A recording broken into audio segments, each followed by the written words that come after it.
I'm Mark Woodruff. I'm the chair of the commission. Welcome today to the meeting. This is our February meeting, as you know, and also welcome to everyone that's here from the TR conference. Usually we get a few more. So we're going to start off this morning with, I'm calling the meeting to order, and we're going to start off with our pledges. So Mr. John George, could you do the U.S. pledge for us?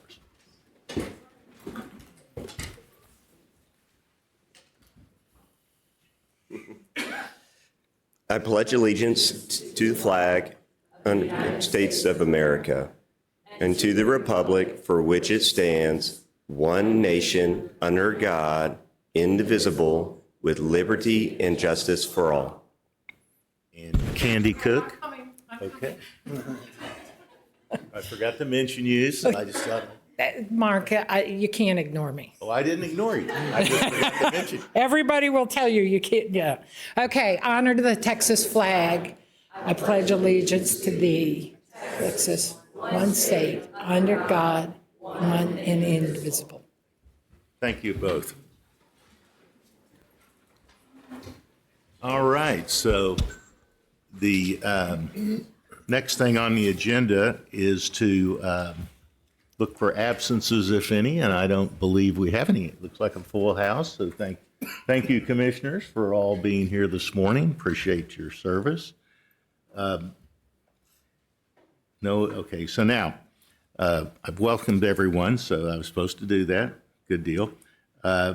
Also, we've got continuing ed credit outside, so if you're interested in that, that's up to 4 hours. And but you got to be here not only in the beginning, but you got to be here at the end. So if, of course, it gets over sooner, you don't have to wait here by yourself. The meeting will be over. So in any event, so we're going to have public comments for the Realm portal and other things. So there's sign-in sheets for any of you that would like to do public comments, so we can get it to staff and know who to call up here. So please, if you want to address any of the Realm or other agenda items, please give us those. We talked about continuing ed. In May, the meeting, it will be in Houston. We started here a couple of years ago, I guess, or maybe it's 4 years ago, 3 or 4 years ago. An initiative that Commissioner Scott Kessner implemented, which is good. We're moving around, and every year we pick another one of the major markets to have the meeting in hopes of having more folks have access to these and be able to come in person if they wish. Of course, we have our online option streaming, so we do have people. And hello to all of you today as well. Now that it's in Houston, then we move, I don't know if the next one will be Dallas. Anyway, we go from Austin, Houston, Dallas, San Antonio, and then we start over again. So that's what that's all about. Okay, moving into the agenda items, it's the time of year where we do elections and appointments. So I'd like to open up the nominations for vice chair and see if there are any nominations. Mr. Chairman, I'd like to nominate Chance Brown for vice chair. First, okay, nomination is second. Any other nominations for vice chair? All right. Well, hearing none. Congratulations, Mr. Brown. You're now vice chair, and I appreciate your service. Okay, now we need to have a nomination for secretary. Mr. Chairman, I would nominate Commissioner Davis for secretary. Okay, do we have a second? Okay. Perfect. Conversation, or I guess I should say any other nominations for that position? Okay, well, hearing none, congratulations, Christie, and thank you for your service. And then, since we'll have 3 broker members on the executive committee, I'm going to appoint Commissioner Pena ex officio to serve on the executive committee, and that will give us some continuity, but also for people on the executive committee for the coming year. So thank you, Ben, not only for your service, but your continuing service. Thank you. Okay, now, next I'm going to do some appointments for committee appointments. And the first one is the Enforcement Committee, and that will be Ben Pena, who is currently the chair, and I'd like for him to continue in that role. Renee Harvey Lowe, who, oh, there she is, serves on the committee, and I'd like you to continue to do so. And then Commissioner Lerner, I'd like for you to serve on that committee. Okay. Budget, the Budget Committee, previously I've chaired it, but I think this would be a good time to have J.B. Goodwin, Commissioner Goodwin, chair this, if he would be of interest in doing that.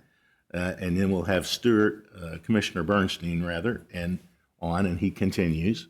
And then Commissioner Olging. I'd like to have you do that, if you will, please. Thank you. Now, the Joint Audit Committee, right now, Commissioner Pena is the chair, and I'd like him to continue. Commissioner Goodwin, I think you may be on that. I want you to continue on that. And then we'll have Chance Bolton from TALCB continue on that. So, representing the other side of joint in this case. Okay, Commissioner Liaison to the Inspector Committee. Commissioner Lerner, would you like to continue with that? That would be great. Commission Liaison to ESAC, Commissioner Davis. I'd like to continue with that. Broker Advisory Committee, Commissioner Brown and Commissioner Lerner. Okay. Liaison to the Broker Lawyer Committee, Commissioner Harvey Lowe. Okay. And then ex officio to Texas A&M University Real Estate Research Center Advisory Committee, Commissioner Davis. So that will give us another really good, strong year for these committees and all the important work they're doing. So with that, let's move to the staff and committee reports. And we will have, first off, Education Standards, Chair Bill Stedham. Thank you, Bill. Thank you. Thank you, Mr. Commissioner and Commissioners.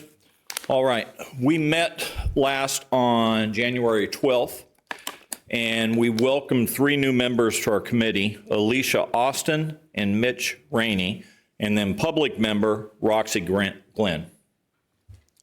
The next order of business was to elect our officers. I was reelected as chair again. Cindy Bass was elected as vice chair, and Paul Silverman as secretary. So that'll be our officers for the year. The committee discussed the next major initiative, which is going to be to review and recommend pre-licensing courses as deemed important or necessary. And the work is going to follow the completion of an upcoming task job analysis conducted by the commission license exam vendor.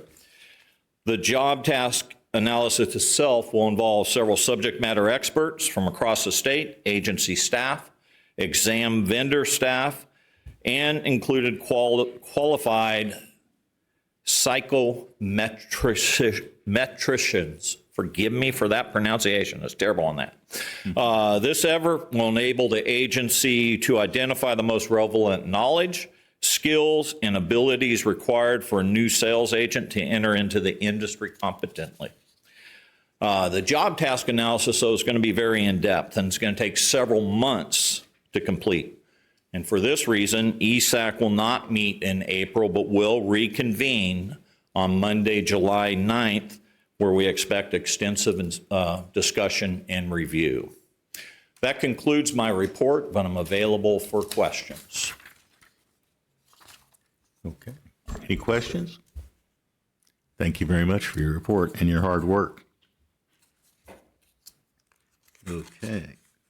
So next on the agenda would be broker responsibility.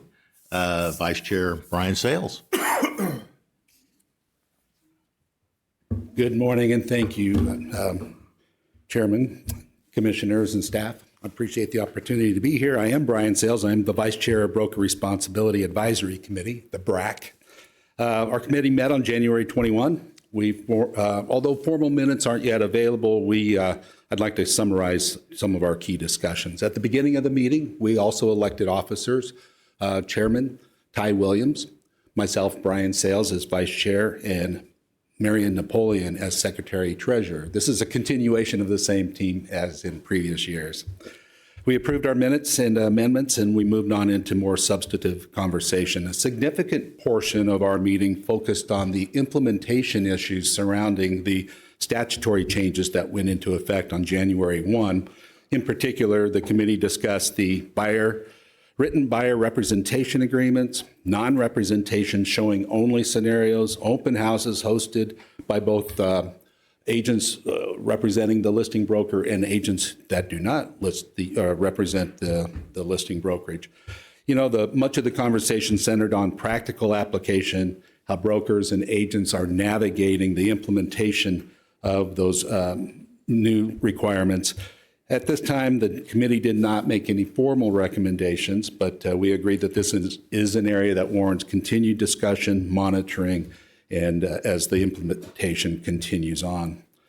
We spent a good time talking about transaction coordinators and some of the issues that those situations bring up. Particular attention to the distinction between licensed transaction coordinators and those that are unlicensed. We talked about where transaction coordinator begins or ends and where brokerage activity begins, broker supervision and accountability, and also potential consumer risk when unlicensed individuals are performing or may begin to perform brokerage activity. We did not take any action there, but we also feel like this is an area where additional clarity and broker education may be helpful. Well, there was particular concern about consumer protection and protecting private information. We talked also about the designated broker responsibility. The committee discussed concerns related to designated broker supervision, especially in business models where a single broker may supervise multiple entities and perhaps thousands of agents.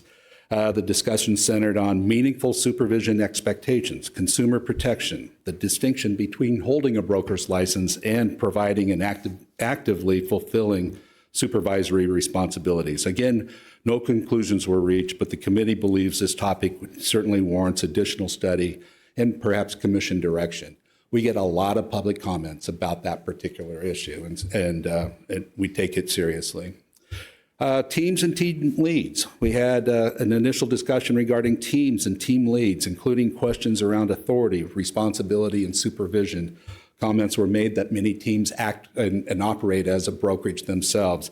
And so we view teams as a permanent and evolving part of the industry and noted that this area may benefit from future clarification rather than any immediate rulemaking.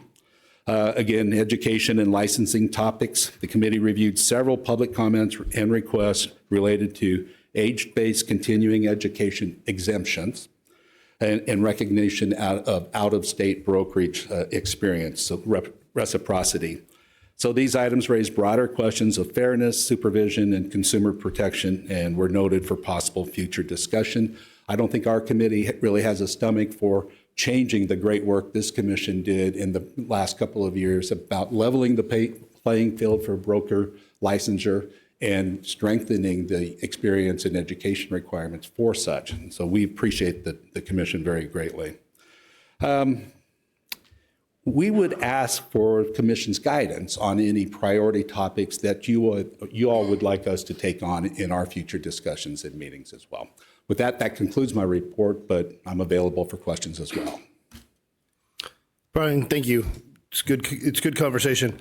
One of the things that I would love to see this committee take a look at and just have conversations about, especially as it relates to education, things like that, is the evolving role of AI.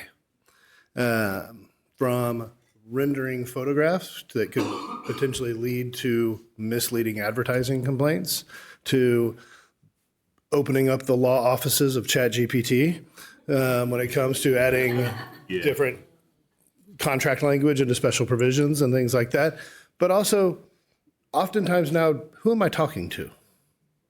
With agentic AI, it could be not a real human being that I'm having a conversation with. And I think there's some things that, from a consumer protection standpoint, raise some red flags that ought to be talked about. I appreciate that recommendation. That's certainly a very current topic that we ought not to be behind the ball on. So thank you. We will take that under consideration.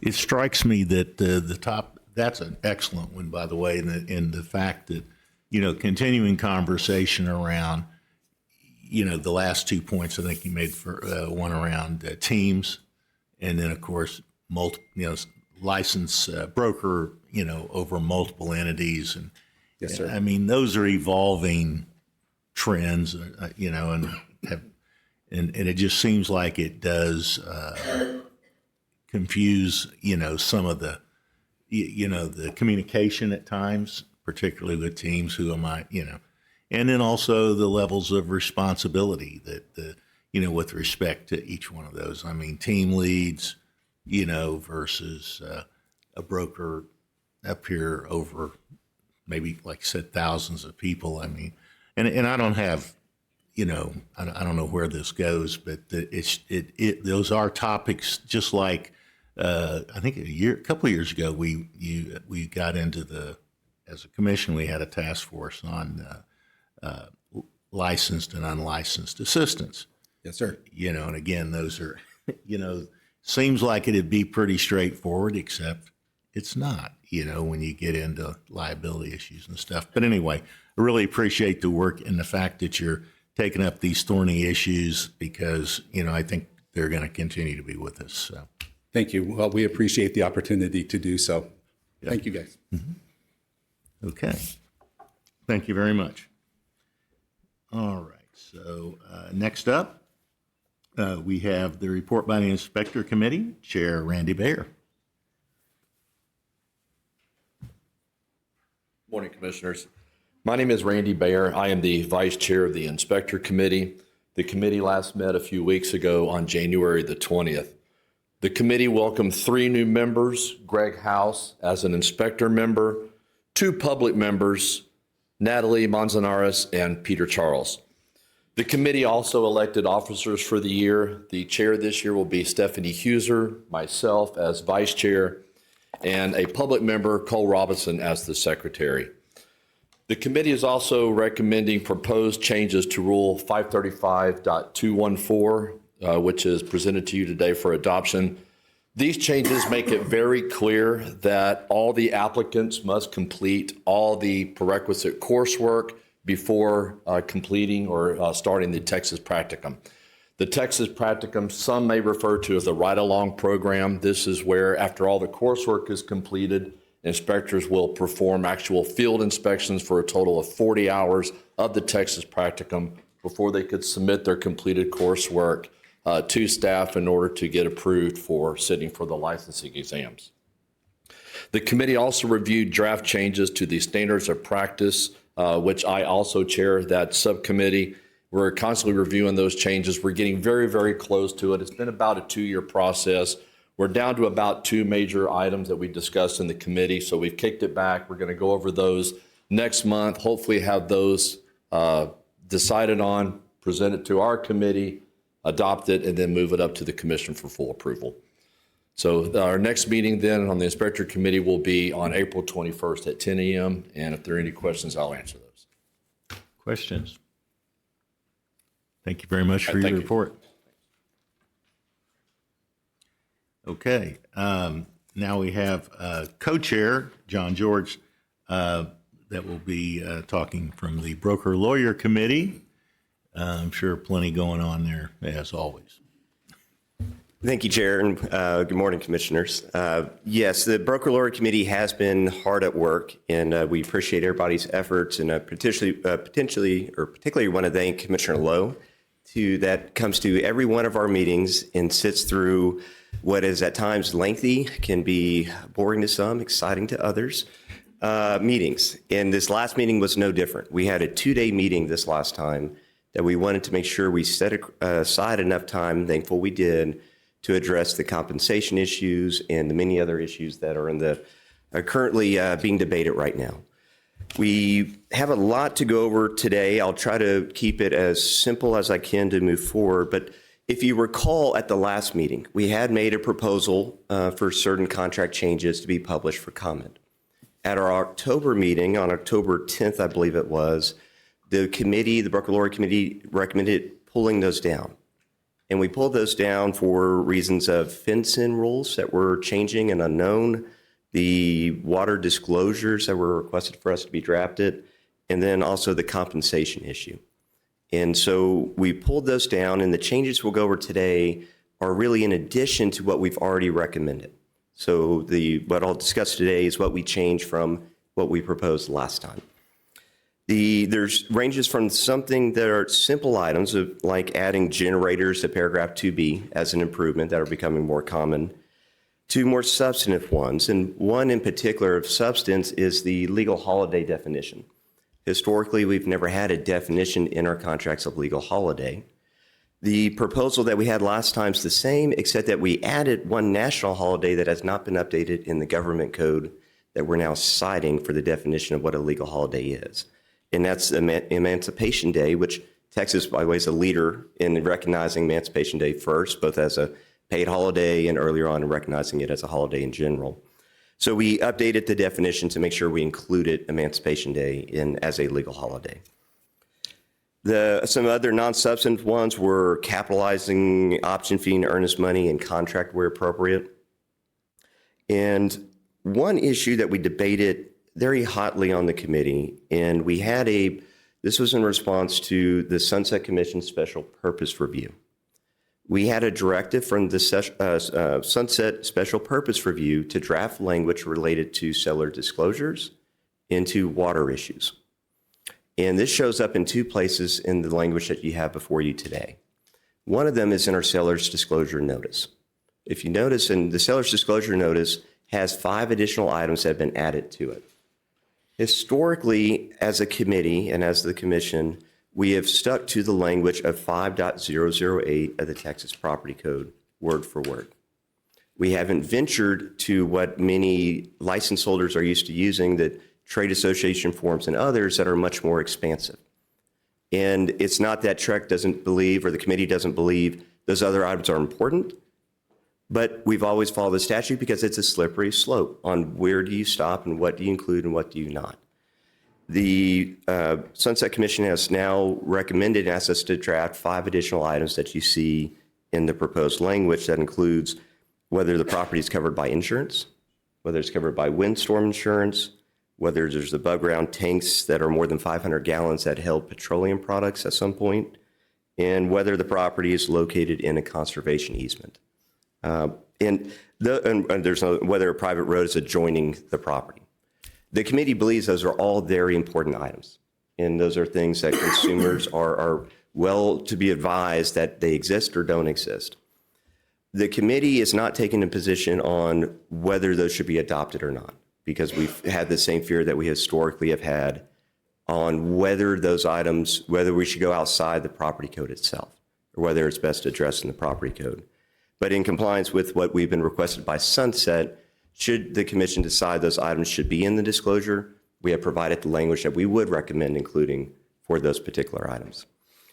Likewise, for the water notice, the Sunset Special Purpose Committee asked us to draft language about disclosure of groundwater and groundwater rights.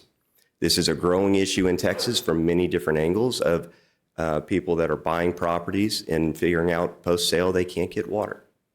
There's not, I would venture to say, not many consumers and not many license holders that have a good grasp of groundwater rights in entitlements and surface water.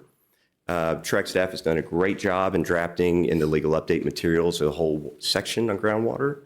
And I think it's becoming more and more understood through the media on these particular issues. We have drafted language to inform in the contract to start the conversation about water issues. And this contract that you see before you in 7I starts off with what groundwater rights are and has trigger points to, if any of these trigger points are satisfied, then you have to provide an addendum. So if you're aware that there's a well on the property, if you're aware there's a pond tank or a water tank on the property, then you have to provide it. If you have a permit for surface water, there's these 5 trigger points that say if you know these exist or don't exist, then you have to provide this addendum that's more fulsome. The addendum is a 2-page addendum, and as originally drafted by Charles Porter and by Brian Sledge, they've worked many, many years on this language. And it is a new concept, and we readily recognize as a committee this may be confusing when it first comes out, but it is an important enough issue to include in the contracts to start that education and get out ahead of it, if you will, if we're not, to the extent we're not already behind. Because it's no longer affecting just farm and ranches, just rural property. It's affecting properties in the cities, and it is becoming more and more of an issue. So we have language that we drafted there in that addendum. The paragraph 12 has been an ongoing conversation, right, since we enacted this. And one of the first things that we did when we changed paragraph 12 to add the ability for a buyer to compensate in the contract or seller to compensate for a buyer agent's commission. And this is a contribution. It's not payment directly, it's a contribution.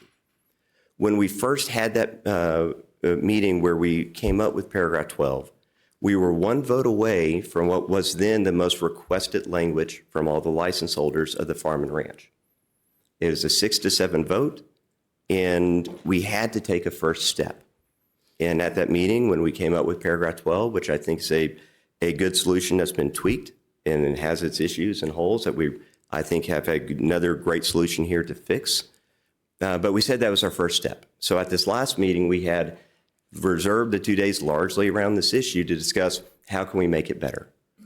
And with the passing of Senate Bill 1968, we no longer can look directly towards farm and ranch language for various reasons, including the fear that this will be used as a representation agreement and having the language that's now required by state law not included. And so we looked on how far can we go to what was the most requested language in the farm and ranch built around what we already have.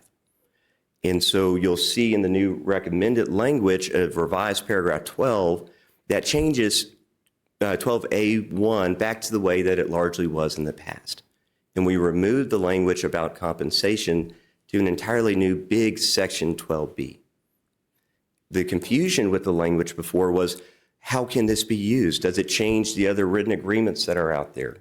And so we drafted language around that we think is much more understandable, that really it tackles that issue that this doesn't change any agreement you have outside of it. This only it would apply as a contribution towards those amounts. Another issue that's never been in our contracts is making this an equal contribution to where sellers can contribute to the buy side and buy side can contribute to the sell side. In our discussions, it was brought up about the Department of Justice's position on that issue and how their belief that it should be fair, not one side or the other, if it's in the contracts at all. And so what we have in our language has, we've suggested making it mutual, making the buyer be able to contribute to a seller side commission, like the seller will be able to contribute to a buy side commission. And the question comes up of when will that take place? Well, when you have short sale scenarios, when you have a hot market where a buyer wants to make a better offer, we recognize it may not be a common practice, but it satisfies several concerns, both from a legal side and controversy side, and it does make the contract equal to that extent. So we've have new language there that we do recommend that we like to see. And one thing that Texas Realtors announced during our meeting was they anticipate the removal of 5A of the Texas Realtors listing agreement, which will make this provision that much more important. Because if 5A of the listing agreement is where the seller would authorize an amount to be offered as cooperative compensation. And if that goes away, this is, I believe, largely going to become the vehicle that's used for contributions between buyers and sellers. Some of the other changes to run through is the FinCEN reporting. FinCEN is going to be the next thing that I believe is going to cause a lot of confusion in our industry. And we're trying to get the contracts to get out ahead of these mandatory reporting requirements. In the contracts, we built in cooperation clause where the parties agree to cooperate to provide the documents necessary for the settlement agent to do the required reporting in the situations it's required. And we've allocated the cost of the report to the buyer. Under the reporting, if you have a buyer who's a trust, an entity, and they're either paying cash or non-traditional financing, then these reporting requirements start to kick in. And that's not a complete explanation of what FinCEN requires, but generally that's how it operates. So we needed to allocate who's going to pay for this and then make sure that the parties agree to cooperate for providing the necessary documents. And we believe that the buyer's the best one to bear that cost because it's the buyer's status that determines whether the federal reporting requirements apply. Paragraph 21 was revised. This is the notice section. There's long been an issue on providing notices under the contract when a notice is required. Is it effective if I deliver it just to the agent on the other side? Or do I have to deliver it to the buyer or the seller directly? And there's both what the contract says and then underlying law, common law that discusses agency and when it can still be effective even though you don't follow maybe what's written in paragraph 21. The brokers on the committee were very strongly in favor of the real world practice is for an agent to provide notice to another agent. And they are fearful of providing notice straight to the other side's client. So if you represent the buyer, having to provide notice to the other side's actual seller, it just didn't feel right. Am I violating a duty? Am I starting a conversation I shouldn't, both under TREC rules and the ethics code? And so to align what's happening on the ground with the contract, we've revised it to say a notice is effective when given as delivered in the contract, either to the party or to the party's agent. So it gets with the real world practice of what's happening there. The paragraph 22 we revised. There's long been confusion on why we ordered the addendum the way we do. We now have reworded it to do by categories to make it a little more understandable. We combined some of the paragraph 6 language with page 22 to remove duplication. Then the farm and ranch, let's see, we updated the terms other broker to buyer's broker to make it more understandable in the contracts themselves. And then in the backup addendum, we've created a new notice of when the backup addendum operates that you have a backup contract. And when the first contract terminates, many think that's when the backup goes in the first place. How our contracts work is when the seller gives notice that the first contract terminates. But we never had a notice from TREC that satisfied that purpose. So we've drafted a new notice for that purpose and made it from when the seller provides the notice instead of when the buyer receives the notice. So a little tweak. And then we've also updated the actual backup addendum to match that. So we have a lot on there. This was, I would say, a lot of hard work. I'm very proud of the committee members who sat through a 2-day meeting. It's long enough sitting through my presentation today, much less 2 days of meetings. And they spent weeks outside of that before they're really analyzing these issues, came prepared. And our next meeting will occur on April 10th. That will take any comments received, assuming these go out for publication. And the anticipated date, if that happens, would be for a June timeline of changes after the commission would finally approve. So with that, I would answer any questions. John, thank you, first of all. That's a lot of really hard work and really good changes, particularly paragraph 12 is, I think, fantastic. I would like it stated, particularly for the record. I was going to do this during deliberation, make motions later, but I'm going to say it now. I personally don't love the idea of the Sunset Committee using this body to create legal precedent without statute to back it up. And so these water notices and things like that, you use the term slippery slope. I don't love it at all. I don't think I feel like I walked in on a fight between two parents and I'm taking the brunt of it. And it's not a good precedent to set, I don't think. I would love to have seen statute backing this up before we actually had to go put it into a contract. I am specifically, from a consumer protection standpoint, concerned that most homeowners probably don't know a single thing, maybe have never even heard the words groundwater conservation district. And so the onus will fall to the agent to help them fill that out. And I don't know that they're any more prepared. And so this is a big concern for me. I agree. And aren't we only required to have statutory language in our forms, in the TREC forms? There's no express requirement to be limited to statutory language. And we look at our charge as a committee is to minimize controversy, to promote efficiency, and to really provide understandable contracts at the end. We're not limited expressly by statute, but on issues such as the seller's disclosure, there's many other disclosures that are required by law that are not in the seller's disclosure itself, right? They're not tied directly. Some are built into the contract, some are completely outside the contract. On the water issues and seller's disclosure notice in general, we decided we're going to stick to this. In the contract, we have more. In paragraph 6 especially, most of those are disclosures required by law that nobody thinks about because they become almost boilerplate. But if those were removed, there would be termination rights attached to almost every single one. And so this is somewhat of an extension of what is good to prevent controversy, but there is the question of the slippery slope of there's a lot of good issues like that. And I liken it somewhat to we don't have a formal rule, but we look at what we call the 5% rule loosely on the committee, that if it doesn't impact more than 5% of the transactions, or unless it's a really big issue, then we may not address it, because then it can cause more confusion or contracts be 100 pages. And this may be one of those items, and that's why we take no real opinion on whether it's adopted, but the language that we drafted was worked on hard by a lot of the stakeholders. So if the committee were to adopt it, that's what we would suggest. I would suggest that this is not so much towards you, but over here towards Abby and Summer, wherever she is. Summer, hi. That if we get to the point where substantive changes don't have to be made in April and we move this to adoption in May, my suspicion is that this would pass because Sunset said to do it. But I think that it would make really good sense for this to be on our legislative priorities list for 2027 session. Yeah. Any other comments or questions, I should say? Okay, hearing none. Abby, General Counsel Abby Lee, would you like to, put these out to Move propose? to agenda item 21.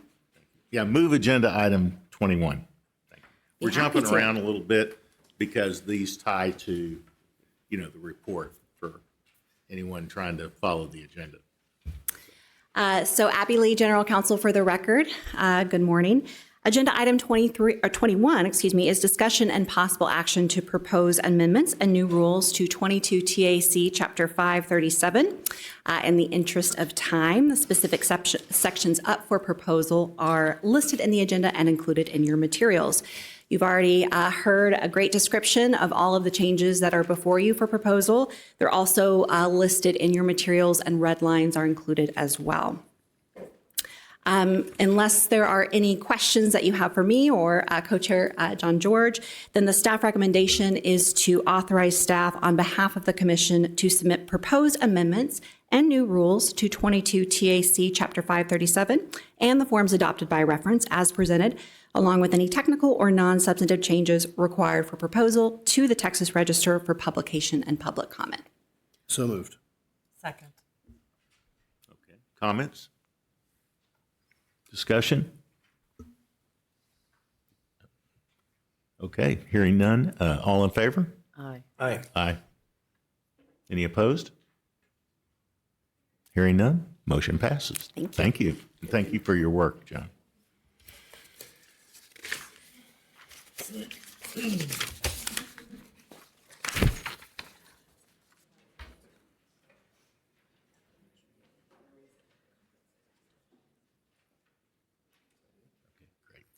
Thank you. Okay. So moving right along here. I have the executive, I'm sorry. Okay, next agenda item 11 is the executive committee report, and I will make that.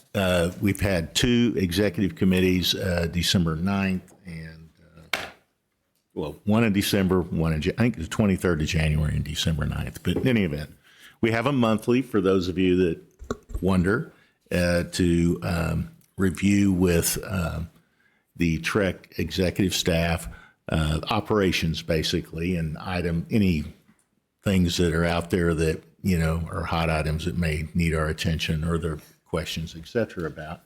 As you might imagine, and that would include, we talk sometimes about staffing issues. We talk about reviewing the financials, the staff reports, to get a feel for, how things are going. But as you might imagine, in these last two, the 9th, we spent a lot of time talking about getting ready for Realm rollout. And then on the 23rd, we spent a lot of time reviewing some of the issues that are out there. And of course, all of us as commissioners, I think, to a person, no doubt, has had a lot of input during that time period from members either of the public and or of licensees. So, that's where we spent our time. We talked a lot about that. And other than that, I'm not sure for the purpose of the meeting today, there's really too much to report. Enforcement Committee, Commissioner Pena, would you like to Thank you, Mr. Chairman. walk us through that? The Enforcement Committee met on February 5th. Commissioner Lowe, Commissioner Bernstein, Commissioner Lerner, and myself met. We primarily discussed the Texas Occupations Codes 1101-652, 1101-662 related to temporary suspensions, and Chapter 53 relating to disciplinary actions. Our discussions primarily focused on the use of invoking the 662 temporary suspensions of when TREC can actually temporarily suspend a licensee for something that is egregious, such as fraud related to real estate. Unfortunately, our legal system generally starts with a charge, and then there's a plea of guilty and not guilty. If the person pleads not guilty, then it goes to trial, and then there's a finding of guilt or not guilty. And then after that is the sentencing, which is when the case is fully adjudicated. In cases where the offense is really egregious, such as an embezzlement of $4 million of a nonprofit that we recently saw, unfortunately, action by TREC is not permitted under the statutes because the case has not been fully adjudicated up to that point. And so with respect to temporary suspensions, we are not able to act. As egregious as the offense may be, temporary suspensions are only allowed after a complaint has been filed, which is when the case is basically adjudicated. And so that really limits when the temporary suspensions can be initiated, or the proceedings for temporary suspension can be initiated. As a matter of fact, in agenda item number 19 today, we will be having a proposal for rule adoption 22 TAC 533.11 relating to authorizing TREC to initiate temporary suspensions when we are able to. Generally, if you look at an enforcement case after the complaint is filed, there's an investigation, and then there's a finding of an offense. Most cases, well, at least the ones we see, go to a state office of administrative hearings for a hearing. That takes time, right? So if you look at when the initial offense happened, whether it was a plea of guilty or not guilty to, by the time it's adjudicated by the courts and adjudicated by TREC, a long period of time has passed. Meanwhile, the licensee is able to practice real estate. And that's why we have taken the position of whenever there is a continuing threat to the public. For example, you have a property manager, a licensee that's a property manager that is raiding the escrow accounts. That's a continuing threat to the public, right? In which at that time, the TREC may initiate temporary suspension until that SOA case is fully adjudicated at the end and until the finality when that PFD is brought to the commission. So we discussed at length when that temporary suspension can happen. Unfortunately, some of us would like it to happen earlier because of such egregiousness of the offense, such as an embezzlement or somebody raiding those escrow accounts. So that's what we talked about, just really setting the parameters. It was mostly a discussion as to when TREC can act and how they can act. And as I mentioned earlier today, we will have a rule adoption of 533.11 to put that rule in place to allow a suspension panel, which will consist of the enforcement committee members, to hear the facts of the case and temporarily suspend a licensee. So that was about the extent of our enforcement committee. And if anybody has any questions, thank you so much.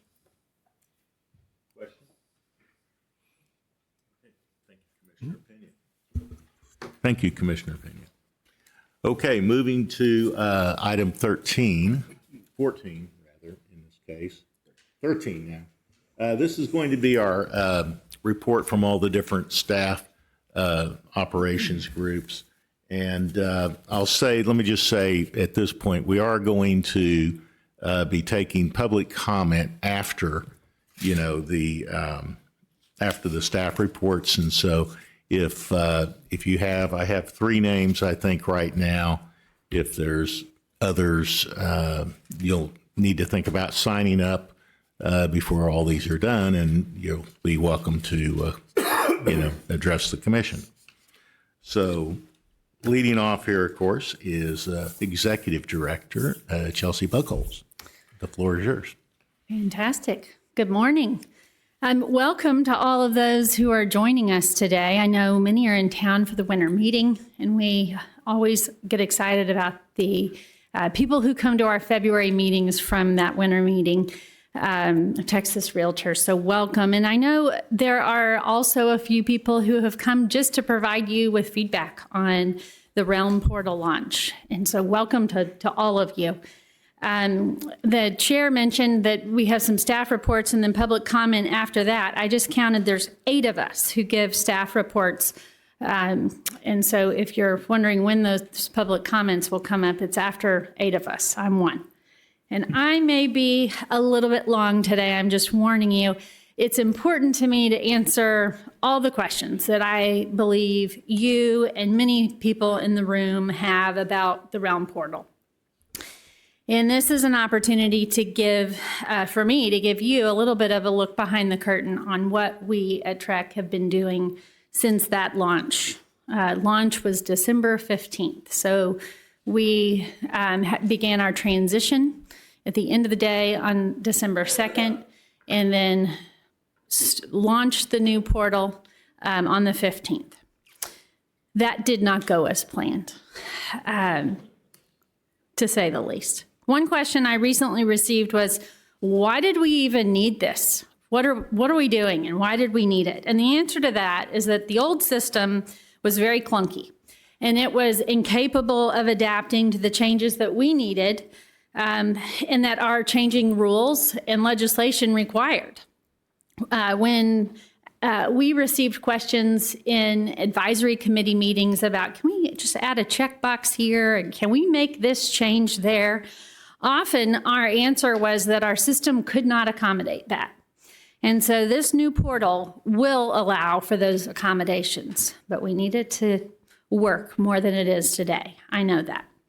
The old system was essentially frozen in time. We were unable to meaningfully update it, and it was not sustainable. So it was also hosted physically in this building, which meant that when we have a power outage, like we did on Saturday, the whole system would go down. That did not occur on Saturday. Our website was down because it is hosted locally. That won't last forever. But Realm remained accessible, which was a win. The old system was also mostly manual. For example, it would require an applicant to email documents after they submitted their application, pursuant to that application. So you can imagine the confusion with our staff of matching personal email addresses with an application. Our licensing team, after doing that matching, would email applications to a staff member for their review. And then depending on how that review went, they would either email the applicant back saying we need more information, or they could progress it through the system. Our old system was basically 15 years of cobbled together data and information filled with human error. To continue this example, the new system requires documents to be uploaded when an applicant applies. So then all of these documents attach to the application and becomes one succinct file or package. And it goes through our Realm portal workflow as a package deal. This will hugely improve our efficiency when completely up and running. We also get asked, well, when it didn't work, why didn't you just go back to the old system until it was ready? Reasonable question. But the issues discovered in the Realm portal were slowly discovered. And as more people successfully registered and renewed and submitted information into that new system, the less likely it became for us to revert back to the old one. You would essentially lose all of that new data. So our issues have been a bit like an onion. One easy fix reveals the need for another fix. It took us days after the rollout to understand the glaring issues, first with sponsorship, and also with integrations and with automation and with data. I continue to believe that our path is forward through these issues into success. We have made progress and we will not stop until it is fully functional. We're also asked, well, can't you just process my application manually so that nobody has to wait? I wish I could. And where we can do manual work, we do manual work, which has allowed for some trickling out of licenses. But where people are waiting for exam authorizations or background history information to load, we had to wait for those fixes, those integration fixes between outside systems and our own. And that's because of the integrations we're relying on between our system and outside entities like our exam provider, Pearson VUE, and the Department of Public Safety, who collects fingerprint information, background check information from their database and the FBI. All records that need to attach to an application until it's a complete file for licensure. So is anything working? Yes, quite a lot. And I do not say that with any posture of defensiveness, because I'm fully aware that quite a lot working is not at all the same as everything working, and we need to get to everything is working. But renewals are processing, and this is significant given the number of renewals we get each month. We have 237,000 license holders. Those are all on a 2-year renewal cycle. And so we get several thousands of renewals every month, and those are processing. This includes business entity licenses and also business registration renewals. Our license holders can also request and terminate sponsorship in our current system. That wasn't originally working, it is working today. They can also add new team names and DBAs. We're receiving enforcement complaints. We're receiving complaints in record numbers, actually, because in this new system, it's much easier to file a complaint. And we're excited about the ease that people are experiencing there. Our exam provider can report exam results. That's a new win. And our education providers can apply for new course approval, and they can report CE. I put a little bit of an asterisk on that because I know that our education division is working with a few providers who are still experiencing some issues. But those are one-offs, and our staff is very attentive to those needs. We've also had more than 100,000 successful account registrations, and we expect the rest to trickle in over that 2-year renewal cycle. And we have received more than $3 million in payments through the new system, which is an exciting thing. And we've sent over 1 million emails automatically through the system. Those are emails generated with a renewal or with any change in your license. So these are the things that are working. But what's not working, and when can we expect it to be fixed? Applicants have borne the brunt of the issues as they wait for their license. And I am keenly aware now more than ever that when an applicant is waiting to be licensed, there is a license holder on the other side waiting for that applicant to be licensed. That's a significant part of a lot of brokerage business models to recruit applicants. And so if an applicant is waiting, so is the license holder, which is important to me. This should pick up speed, slowly at first, as we have resolved the integrations with our exam provider and with DPS enough to manually push through some applications. We also continue to make improvements to that system, so what we are doing manually over time will become less and less manual until it is fully automated. We're also testing the automation we need to move things along more quickly. And this is when applicants, I think, will see significant relief, is when that automation is turned on. I've worked very closely with our vendor leadership to address issues in the order in which they have affected the largest populations of people. So license holders and applicants have been patient, but it is of utmost importance for us to continue these fixes to address every need.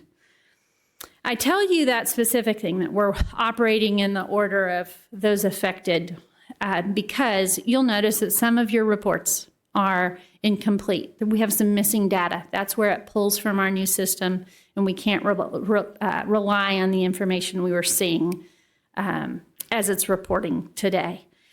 We put an emphasis on fixes that would help external stakeholders before fixing things like our reports. So we are working steadily to get those reports to be reliable, but you'll see a few missing pieces, and we will get that information to you as soon as we have those fixes in place. But I wanted you to know the why of that. We're moving towards completion of these glaring issues.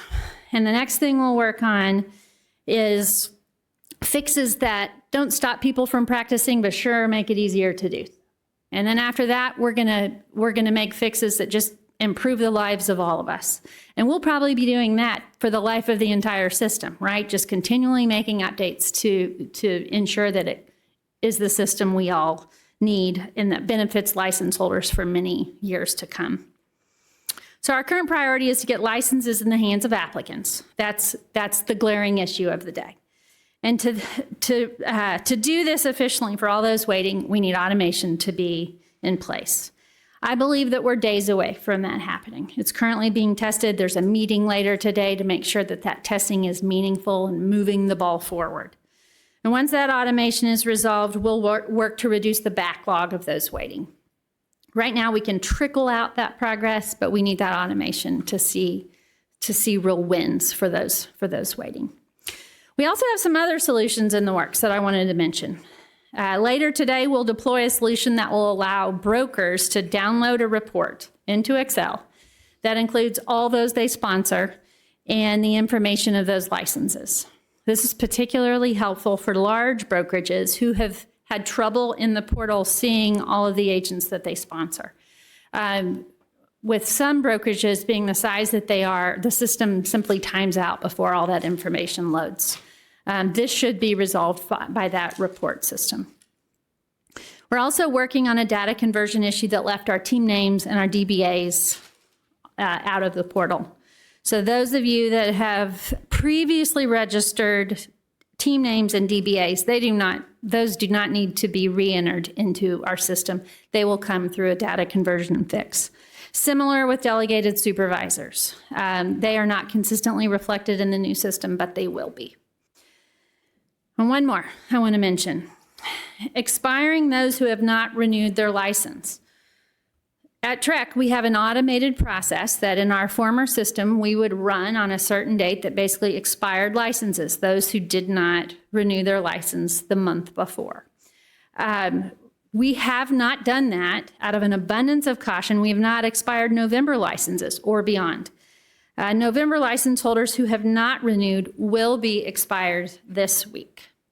December will follow, but I want to make good and sure that every license holder with a December expiration date has the help that they need before we do that. Similarly, January will come next. And then soon, when we are stable, we'll turn on that regular expire process and people will go back to kind of the way it has been, which is early in the month, that expire process will run and people who have not renewed will see that. So these are the solutions we're working on today, but I want to take a minute just to say what we do in the meantime.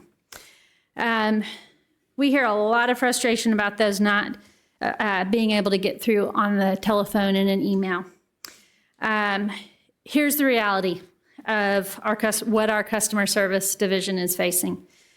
We have been consistently receiving thousands of emails and calls a day. We cannot support that number.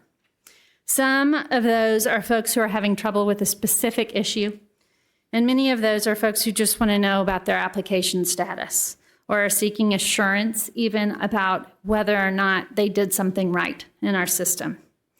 We have maxed out the number of phone lines available to us. We have folks in every division answering emails. It is not for lack of trying to answer each inquiry, but it is simply a numbers game. The true fix for this is what I mentioned earlier, automation. Once that's turned on and we are able to clear some of this backlog, we will see efficiency when it comes to applications, and we will see, I believe, the number of calls and emails received reduced to a manageable workload over time. Everyone who works at TREC answers to me. And when I get the question of who is responsible for this and what went wrong and why did this go wrong, I am responsible. We knew data conversion would be an issue. We anticipated challenges with integrations that we implemented where there was not a test environment to fully test the system, DPS. But there were hours and hours of testing over weeks and months where staffs went through every piece that was testable. This project had 853 separate requirements, which reflects an extremely complex regulatory schedule. I'll give you a few examples. When we went out for bid on this project, we needed a system that ... 853 things. One of those was to allow certain types of applicants, like a military veteran, to submit an application but not make a payment, but for that application to go through. But for everyone else, their application isn't complete until they pay, right? That's a little distinction. Another requirement was that the system needed to allow a user to pay for transactions for multiple licenses associated with their account, but with one transaction, rather than have them get their credit card out to pay for one license, and then the next, and then the next. For enforcement, the system needed to allow license holders to pay administrative fees, but do so over time through a payment schedule. And we needed a system that would allow for tracking of the progress of an application. How many applications were open? What remaining steps are needed in order to complete that application? That's 4 requirements. But we had 853 in our system, and that was a tremendous undertaking. But even with all of those requirements, there were pieces we missed. And while every transition of this scope is painful, I hold the anger and the frustration of our license holders on my back. And I will work to make that right, person by person. The chair and I spoke early in this transition about how we can't always anticipate how these things go, but we can control how we respond. And our TREC staff have put their heads down to find solutions and to help people and to make progress. So each director who comes up and gives their report will largely speak about the Realm portal. That's the issue of the day. They are the experts in their areas, and they are leading teams of very tired people. These are the experts who did not take time off for Christmas or since then. They have paused much of their life to work crazy hours to make this right. Those who come up next, ask them questions within their expertise. But if you have issues, if you have frustrations you need to share, whether it be for IT or for communications or for licensing or for any division, those frustrations need to be pointed at me. A few more things I want to mention. Training is not the same as experience. Our staff was trained in this new system in advance, but each day in this system is another day of experience with this new product. The same is true with our license holders, and we're learning it together. We've changed the core of the business, and it is a massive undertaking. This isn't a new website or just a simple changeover. This is a brand new engine that runs the agency. Many here have some specific needs they need addressed. We have set up our people outside to be able to help them individually and hopefully move them through this process. I am so proud of their efforts to help people one by one. These are the same people who are answering phones and emails and finding solutions for people. I also wonder if there's a person in this room who's asking themselves, what is the Realm portal? I just came for CE credit. And if that is you, it's a good day to be here. We have 5 contested cases, and we have some discussion of new forms. You just saw the proposed form changes. That's a big deal. We have some other exciting topics to discuss. So after these reports and after the public comment, we'll get on to the remaining business of the day, and I look forward to it. What questions can I answer? I have several, and since you said everything kind of flows through you, I'm going to start with you, and we'll try to get it. And this may take a little bit because I have a lot of questions that I think everybody else would like to hear as well. How many people are currently registered on Realm? About 100,000. So that's about 40%? Yes. You're a math person. So we have 100,000 registrations. Most of those would be license holders or applicants. There are some people, you also have to register in order to file a complaint. We have 237,000 license holders. We're not pushing people to go register. That can happen over a renewal cycle for our license holders, and then it happens naturally for all others encountering our system. What references were sought prior to selecting Acela? I'm sorry, I didn't hear. What references were sought prior to selecting Acela? I couldn't tell you that. I know we have a very well-documented procurement process. And I'll say just kind of off the cuff that the procurement process is a highly scrutinized and controlled process because of the legislative requirements. Many years ago, there were changes in legislation to kind of button down what that procurement process looked like for big, where money was changing hands in large amounts. And so it feels a little bit like standing on your head to actually secure a contract for things like this, but we can set a time and walk through that whole process with you if that's helpful to you. I've looked at all the documents and the RFO and all of that. I just wanted to know if you reached out to anybody that's using it. I know through Arello, you have that option through the listserv, and other people are using it. I can tell you that we've worked closely with Kansas, who used this vendor for their rollout. Theirs was a little bit different in that they have an umbrella agency that oversees all regulatory aspects of their state government, and so real estate was a piece of that. It was the largest piece of it. And so we sat down really on multiple occasions with their leadership to talk about how that went for them and what we could learn from them and that type of thing. Okay. But that was after the fact, from what I understand. Correct. Okay. So what made you decide on Acela? I was not part of that selection process. The selection process is even very buttoned down. I can tell you it was based on a lot of time and energy spent on scoring, many steps in the process where you kind of had long interviews. People would show you what their product could look like. It took many months, and we enlisted a vendor to help us with that selection. Okay. Given staff's acknowledgement that Versadata was old, bad, or wrong as a result of years of Band-Aids and workarounds, was there a data conversion plan prior to launch? Yes, there's a data conversion plan. Yes, there was. Wasn't Versa Tyler Technologies a product? I believe so. And were they considered for this?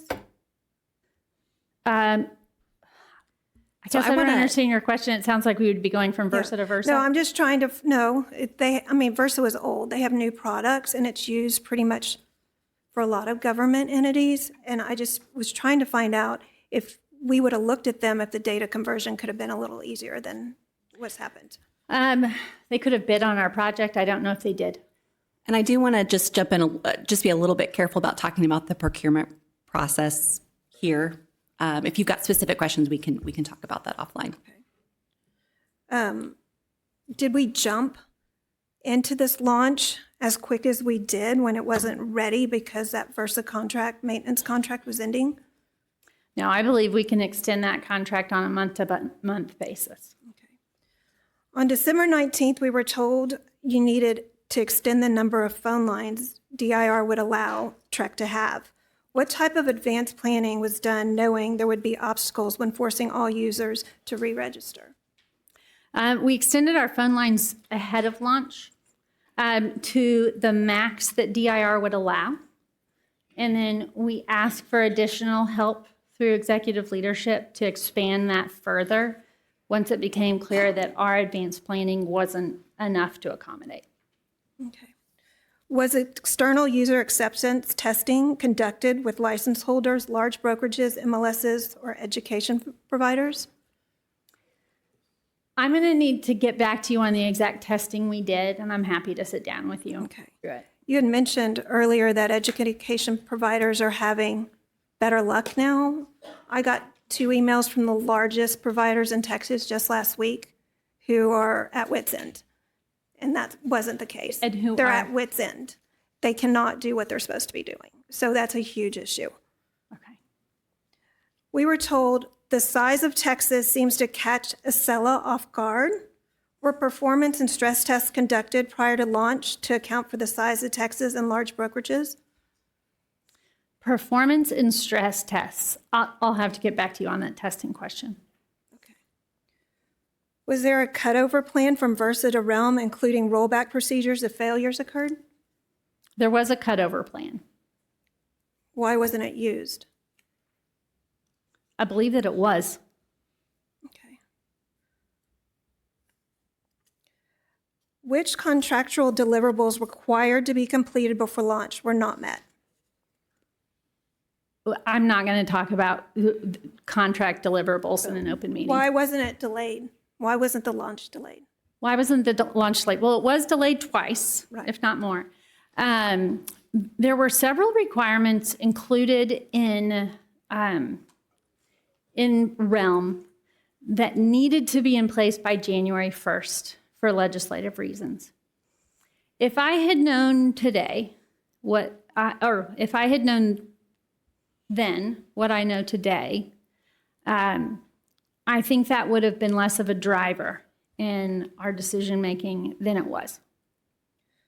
What internal controls existed to ensure all contractual and technical requirements were met before launch?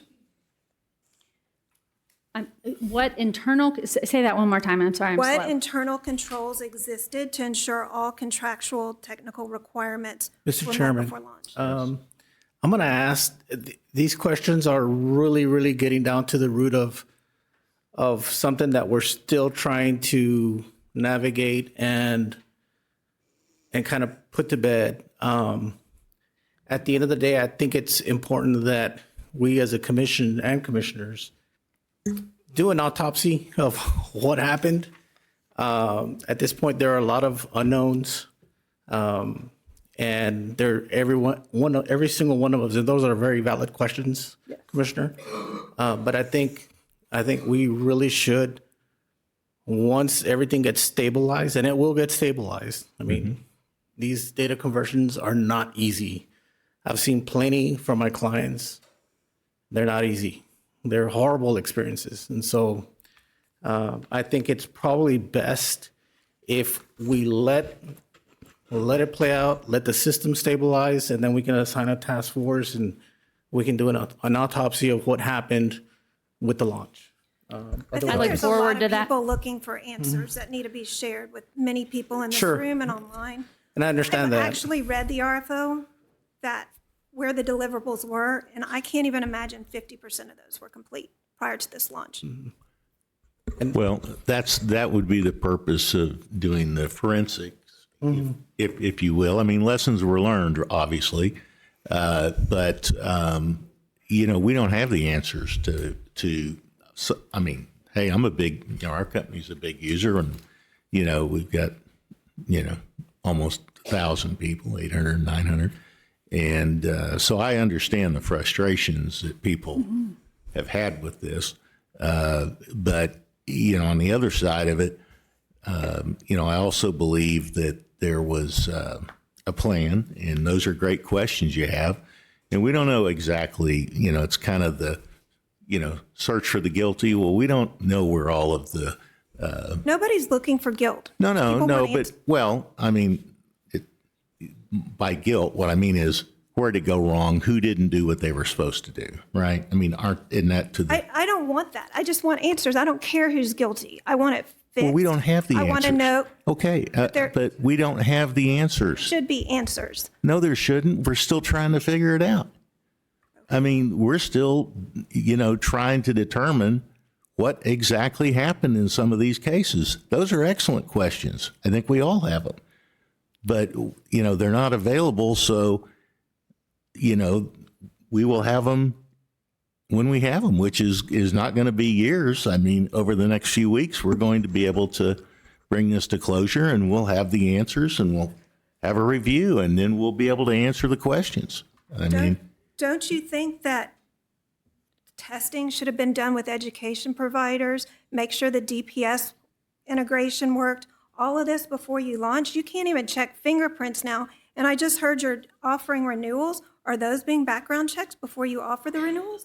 Well, having been through personally several in my career big conversion projects, I will tell you that the testing, and yes, there was testing, the testing doesn't always get to the heart of, is not 100%. And But when you but are having 238,000 people's lives revolve on this? Yes, well, nobody died yet, okay? But I'm just saying, they couldn't work. I understand. I've got several hundred that we went through this with, but I'm saying, people are human, and excuse me, go ahead. Who couldn't work? I People worked could not the work. entire time. Yeah. You're a broker. You Everybody, can work. every Sales single one of agents- my 700 agents worked the entire time. Yeah. I received several emails from people that couldn't get licensed, couldn't work because they're not associating with a broker. There were many. Well, here's 2,000 that were working. So, I'm glad I your don't know. agents can work because all of those listening to this would be very frustrated with that comment. Okay. I appreciate frustration. I'll send these questions, since you're shutting me down, I will send these questions and I want them answered. That sounds great. And Noted. we have talked in a lot about having an after action that's extensive. I just am very interested in spending today's energy on solutions before we move on to the why. Yeah, that was the early on. I mean, within a day or two, the conversations we were having was, look, we've got what we got here, and yes, we've got people that are upset. All of us were upset that it didn't, and not the least of which is the executive director, Buckholz. But, how we're going to get through this is we're going to focus on fixing it. Mm-hmm. And then we can go back and evaluate where it went wrong. And frankly, most organizations, it's not like these are things that are done every day. I mean, training is different than experience. You rely on the vendor to have that experience. And, obviously we didn't get what we were looking for here. Well, there was a new release that also came out December 15th, I believe. So now I guess we're going to have to implement that. So why didn't y'all wait? Well, there are new releases to any kind of software you have that are continual. I mean, so Acela has regular releases to kind of improve their software. That happens with. We have not implemented that because we want to be stable beforehand. Okay. Any other? I'd like to make a comment, if I may. Please.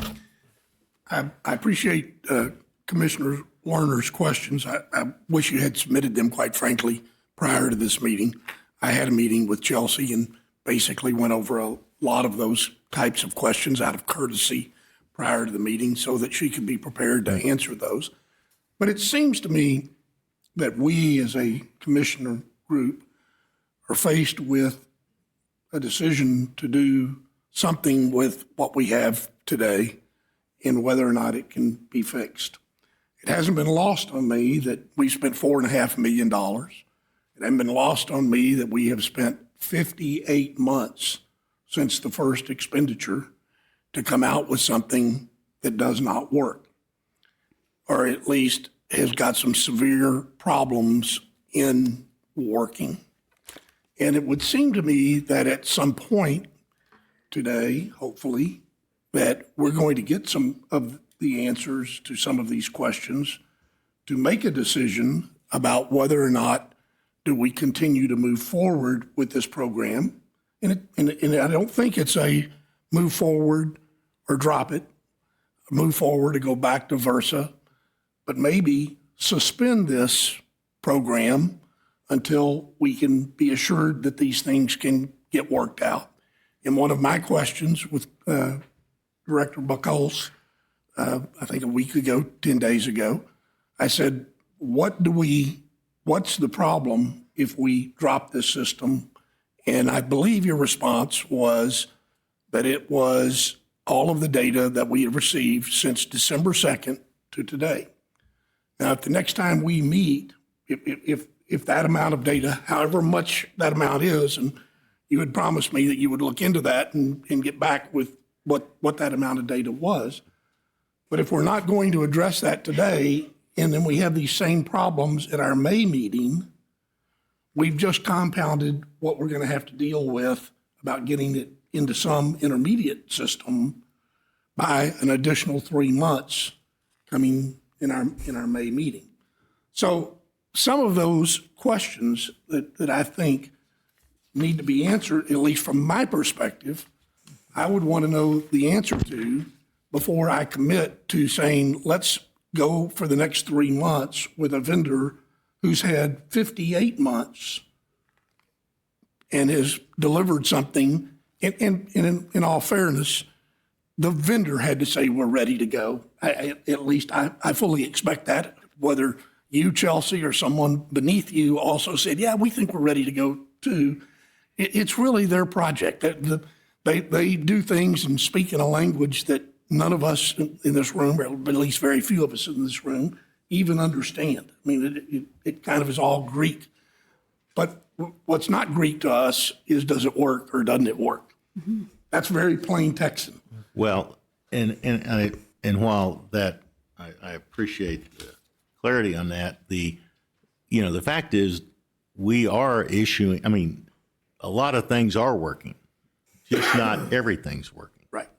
So, you know, I mean, there's, I mean, we're, you know, And for I'm existing, I mean, it isn't that licenses aren't being issued. It isn't, it's the new piece that's new licensees, which is not okay, as was stated.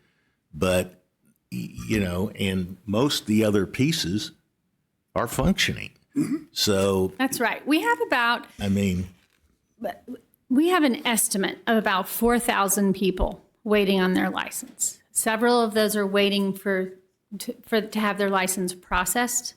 About half of those. The other half are waiting for their exam authorizations to issue. Those exam authorizations are issuing now, but we've issued about 100.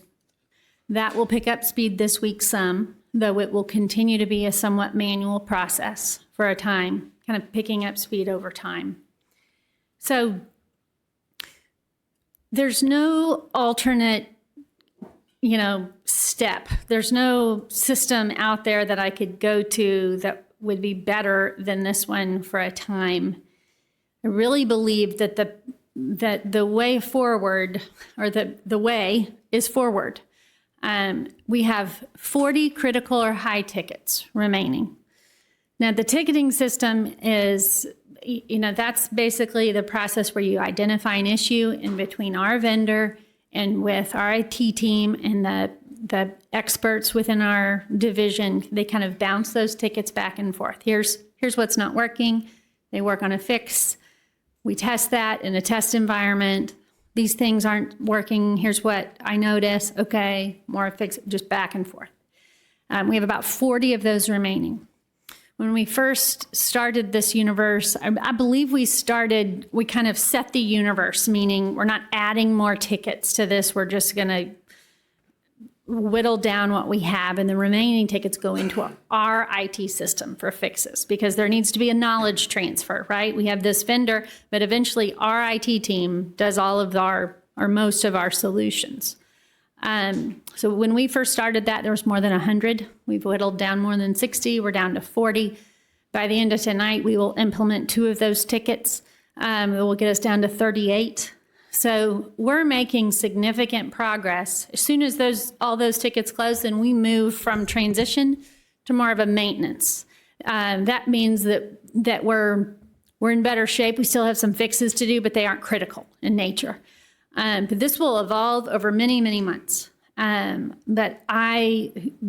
those 40 tickets are kind of representative of the current issues we're dealing with. And if you were to look at one of those tickets, it's not like there's a ticket that says background check. It's more like a lot of technical jargon related to one piece of the background check. So the DPS background check process probably represents 10 tickets. Everything's a little bit convoluted. I have learned a lot in the last couple of months in the tech world, but not nearly enough to be helpful to you on that. But does that help a little bit? I don't know if there's a decision point today on, do we move forward? Do we go backward? I believe that there's only one way. So what I haven't heard is, when will those 40 tickets, when does Acela estimate that those 40 tickets will be cleared? They would like for those 40 tickets to be cleared today because it's costing them money to work on them. So that's good motivation. They long expected their resources to have moved away. So they're highly motivated. If I were to give you a date today, I feel like I would be lying, because all of this is a moving target. But it's in my, I'm just going to keep reporting to you on what that ticket count is, if that's helpful to you. But have they given you a date to say, we think we can clear these by No, February? no, they have not. I mean, we just keep picking away at it. I am very often saying when, and they kind of hold me back. Sure. Because it doesn't mean much if it's a guess. So if someone had a completed application and it was in on December 15th or December 20th, do we have a date that we can say, or that you can report to us, if your application was before this. It should have been processed. You should have a license. And we're now working on the The next applications. batch? Yes and no. So of the sales agent applications that still need to be processed, we still have some from December 2nd that need to be processed. Some of those are reinstatements. Some of those might be missing something, that sort of thing. But that's where we are. We are also processing some who are fully complete well into January, I'll tell you. We have, we're at about the same timeline for those who are waiting for an exam authorization. So it's a little bit all over the map right now. And I wish I could give you more information on this, but when I talk to Denise Sample, our licensing division, she reminds me of all of these different buckets we're working. We have, and if we were to go back to the old system, we would have a whole new collection of buckets, but we have applicants who open an application much earlier, let's say last April. But we're kind of slow to bring their, to complete it. So we have those folks who converted into this new system. Some of those may have paid their application fees, some didn't.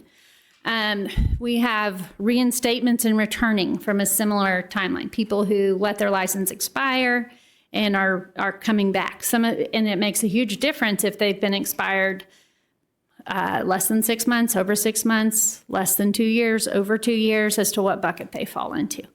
We also have buckets of applications who were converted incorrectly. They came across as some other kind of document instead of an application, so we're working those separately. So we have about 5 or 6 different buckets that we're working on. So we kind of hand staff that bucket, make progress. Okay, where are we there? So it's not very linear. I'm sorry to just have so many words. Chelsea, when you speak about buckets, different scenarios that people have issues with, so what is which bucket has the most filled? Is it renewals and getting a new license, or what's the bucket that is most pressing right now? Where are we really winning? Renewals. Renewals. Absolutely. Okay. And so at this point, are you keeping track of the number of people that are within those, or licensees that are within those buckets? Yes. So those were some of the buckets I was telling Commissioner Goodwin about. So like we've issued for sales agents, I don't have all of the different breakdowns. So for sales agents, we've renewed since the system came on 6,785. Renewals are happening. For brokers, we've done over 2,000. So that's all happening. I believe the universe of applicants waiting is just over about 4,000 in the various buckets. And other than waiting, I mean, they don't have any ability to be processing some of them manually. Yes. We have the ability to move them along. In fact, we early on in this process, we knew that we could move people along who were complete before December 2nd. So kind of got caught up. So if ahead of December 2nd, they had taken their back or done their fingerprints and we had received those results, if they had taken their exam and we had that passing score, we could manually move them through to licensure. So those were real wins when we could go back to that license holder and say, inactive license number, here it is, and they love that. Now we can do more than that. Now that we are receiving background information, it's manual, but they'll pull down that information and we need to find it, do that background review. If there's no issues, then we can move that process along. So we have a number of folks who have come to me. I put them on a list for escalations, meaning they say, where am I in the process? Can I possibly get this issued? What's your application number? We put it on a spreadsheet. And our licensing team sees where they are in the process, then lobs that to our enforcement division to do that background check, and then it can sometimes come back with an issuance. That's the number of about 100 so far that we've done, but that will pick up speed this week and beyond. Each week that number needs to grow. But for the masses, it's not going to grow substantially, or the masses will not be helped until we have that automation in place, which is really the current focus for our staff testing and the vendor supporting that work.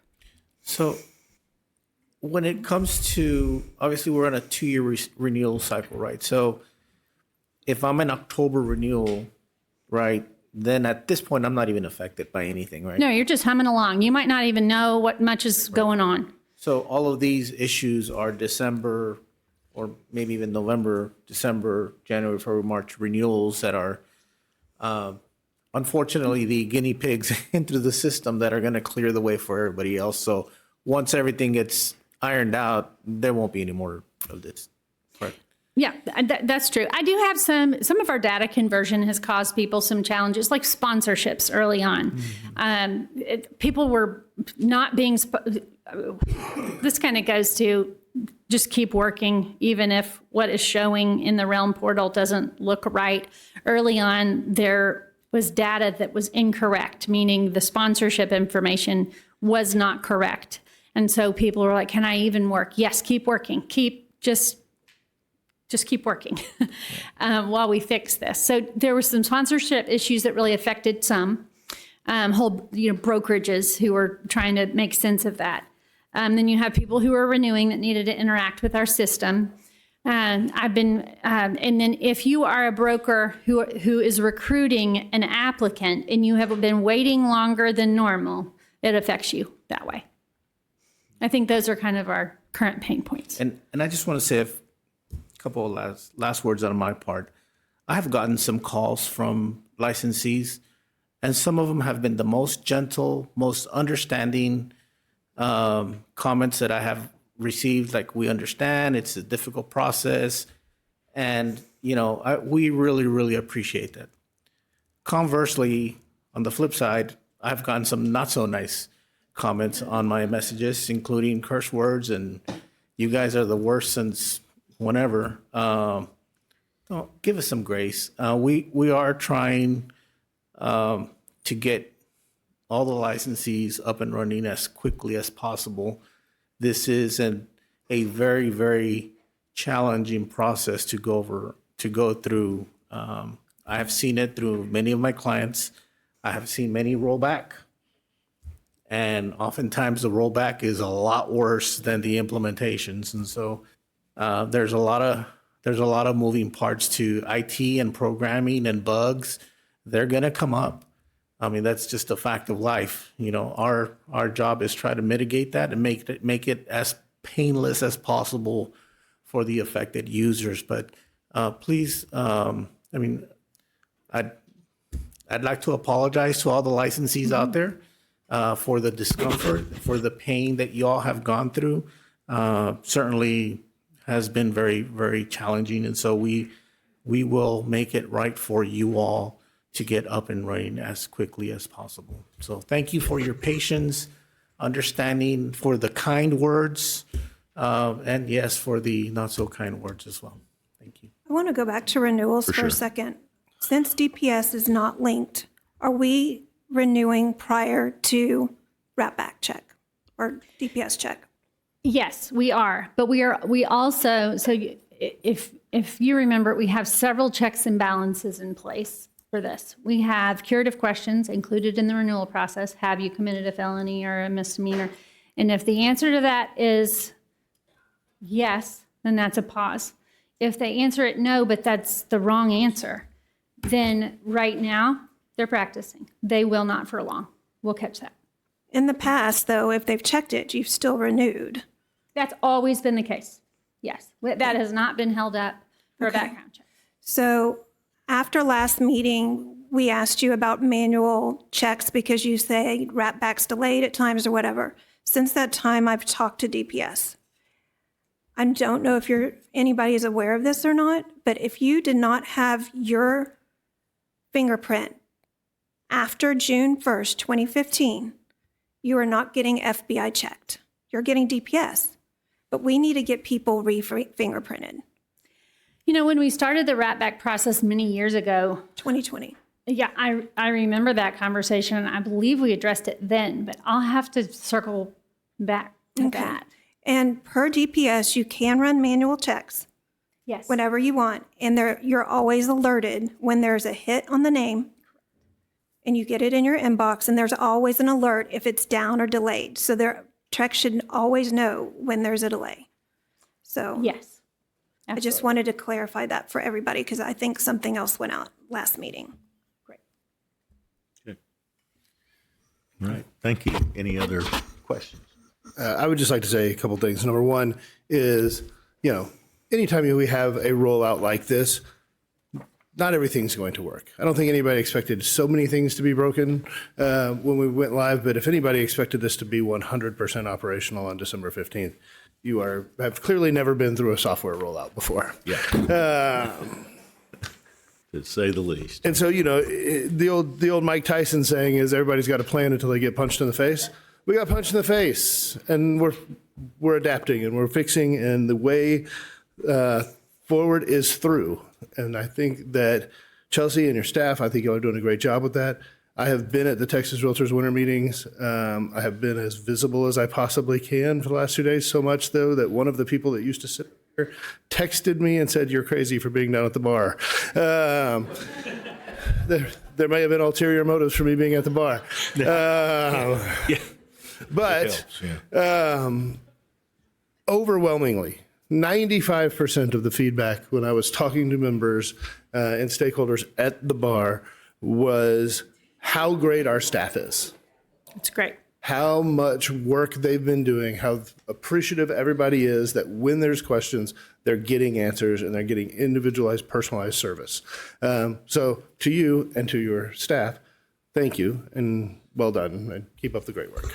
No, I'm going to just add one thing, which is that I've been, as have others, but, working with Chelsea and members of the staff almost daily, not maybe every other day. And, the commitment, the passion for getting this right, I don't want that to get lost on, the problems here. And, it's not for lack of effort. And I think, people should know that. And yes, if you've ever been through a software conversion, you would know what the kind of issues, these are not, many of them are not unexpected. And of course, Microsoft is the world leader in put stuff out, let the users test it, and then, we'll get feedback and fix it. But, so they even have a business model on that. But that doesn't work for us because we do have people's livelihood, at stake here. But I just want to say that, I think in the field, the vast majority of practitioners, this has become not a thing, as far as the existing practitioners go, because that part of it's working.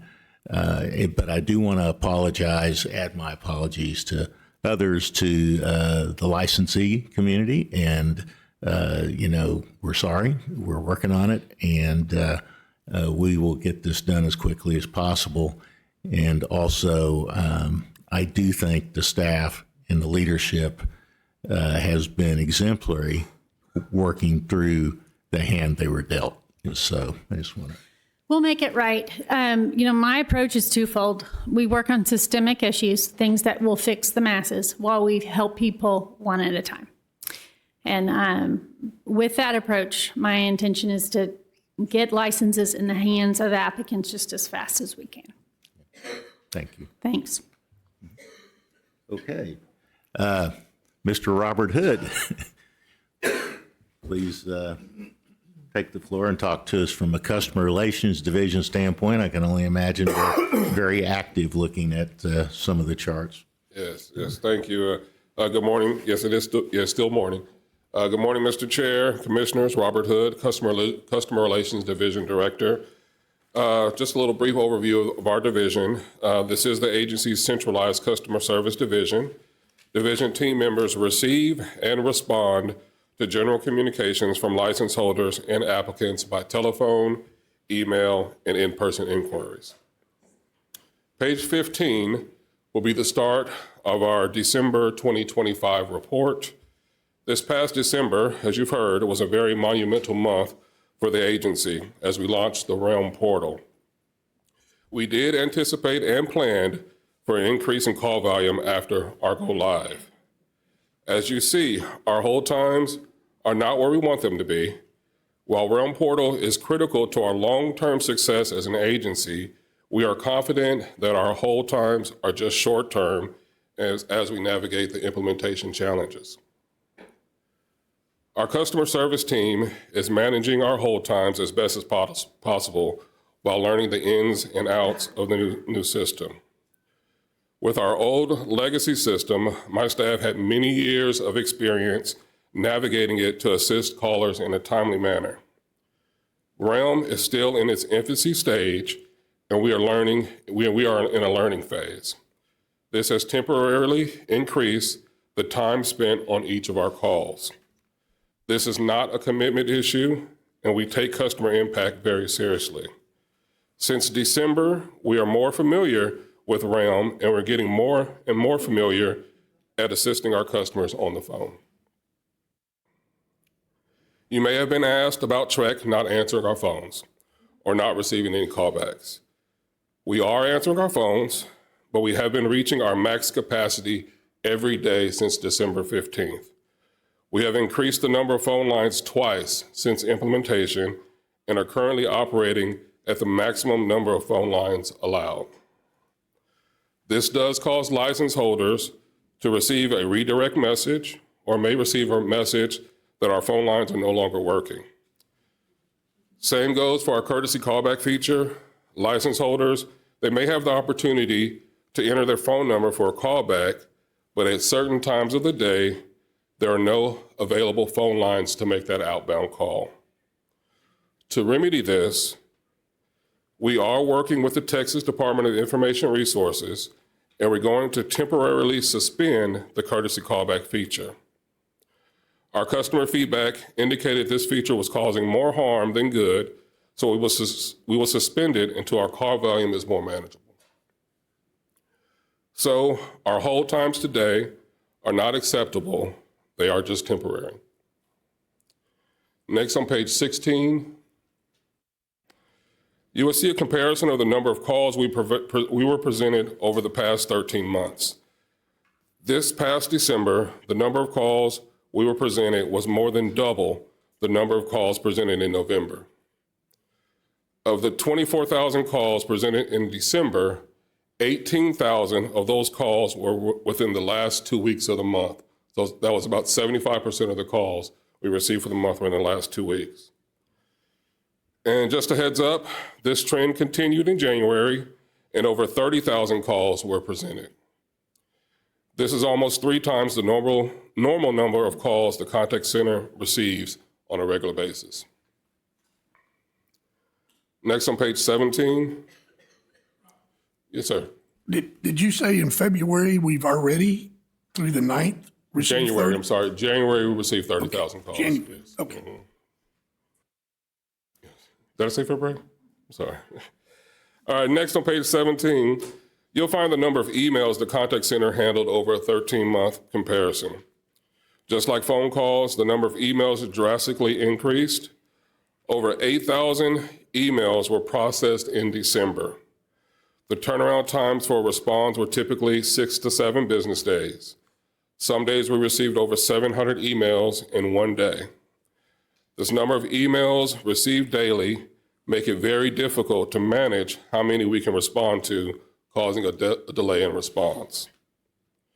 Juggling emails and phone calls for our representatives is a daily challenge. In addition to these emails, we created a Realm Portal email account to specifically address questions about the new portal and implementation questions. It is not included in this slide, but the Realm Portal email account processed more than 2,500 emails in December. As an agency, there were staff from every division that helped sort and process emails in this account. This shows the level of teamwork across the entire agency and the commitment we have to assist our license holders. Page 18. This is our fiscal year comparison of the monthly average number of calls we were presented each fiscal year with the average hold time. 4 months of data is represented in FY 2026. With 2 weeks of phone calls in December, our average for the fiscal year has increased and the hold time has increased as well. I anticipate this will continue to increase a little more as January is showing similar trends to December. While this transition period has been challenging for the contact center and our license holders, we expect system improvements that will stabilize service levels in the coming days.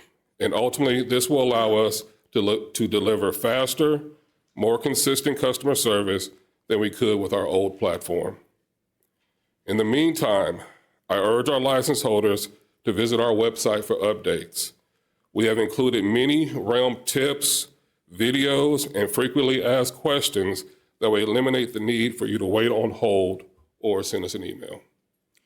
If you do send us an email, allow time for us to respond before sending a follow-up email to that email. This will conclude the reports for the Customer Relations Division. Happy to answer any questions you have. Just point of clarification for anybody listening online, that website address is trec.texas.gov/LMS. Thank you. Thank you so much. As we're getting calls in, are we tracking subject matter, and is that helping us address critical issues overall? Yes, we're tracking the subjects and also the information that we receive in emails. We're tracking those subjects as well. And then our communications team, that's how they're answering questions and putting them on our website. So any videos or anything that we have been putting on our website, those coming from frequently asked questions over the phones and emails. Okay. Any other questions for Director Hood? Thank you, Director Hood. Thank you.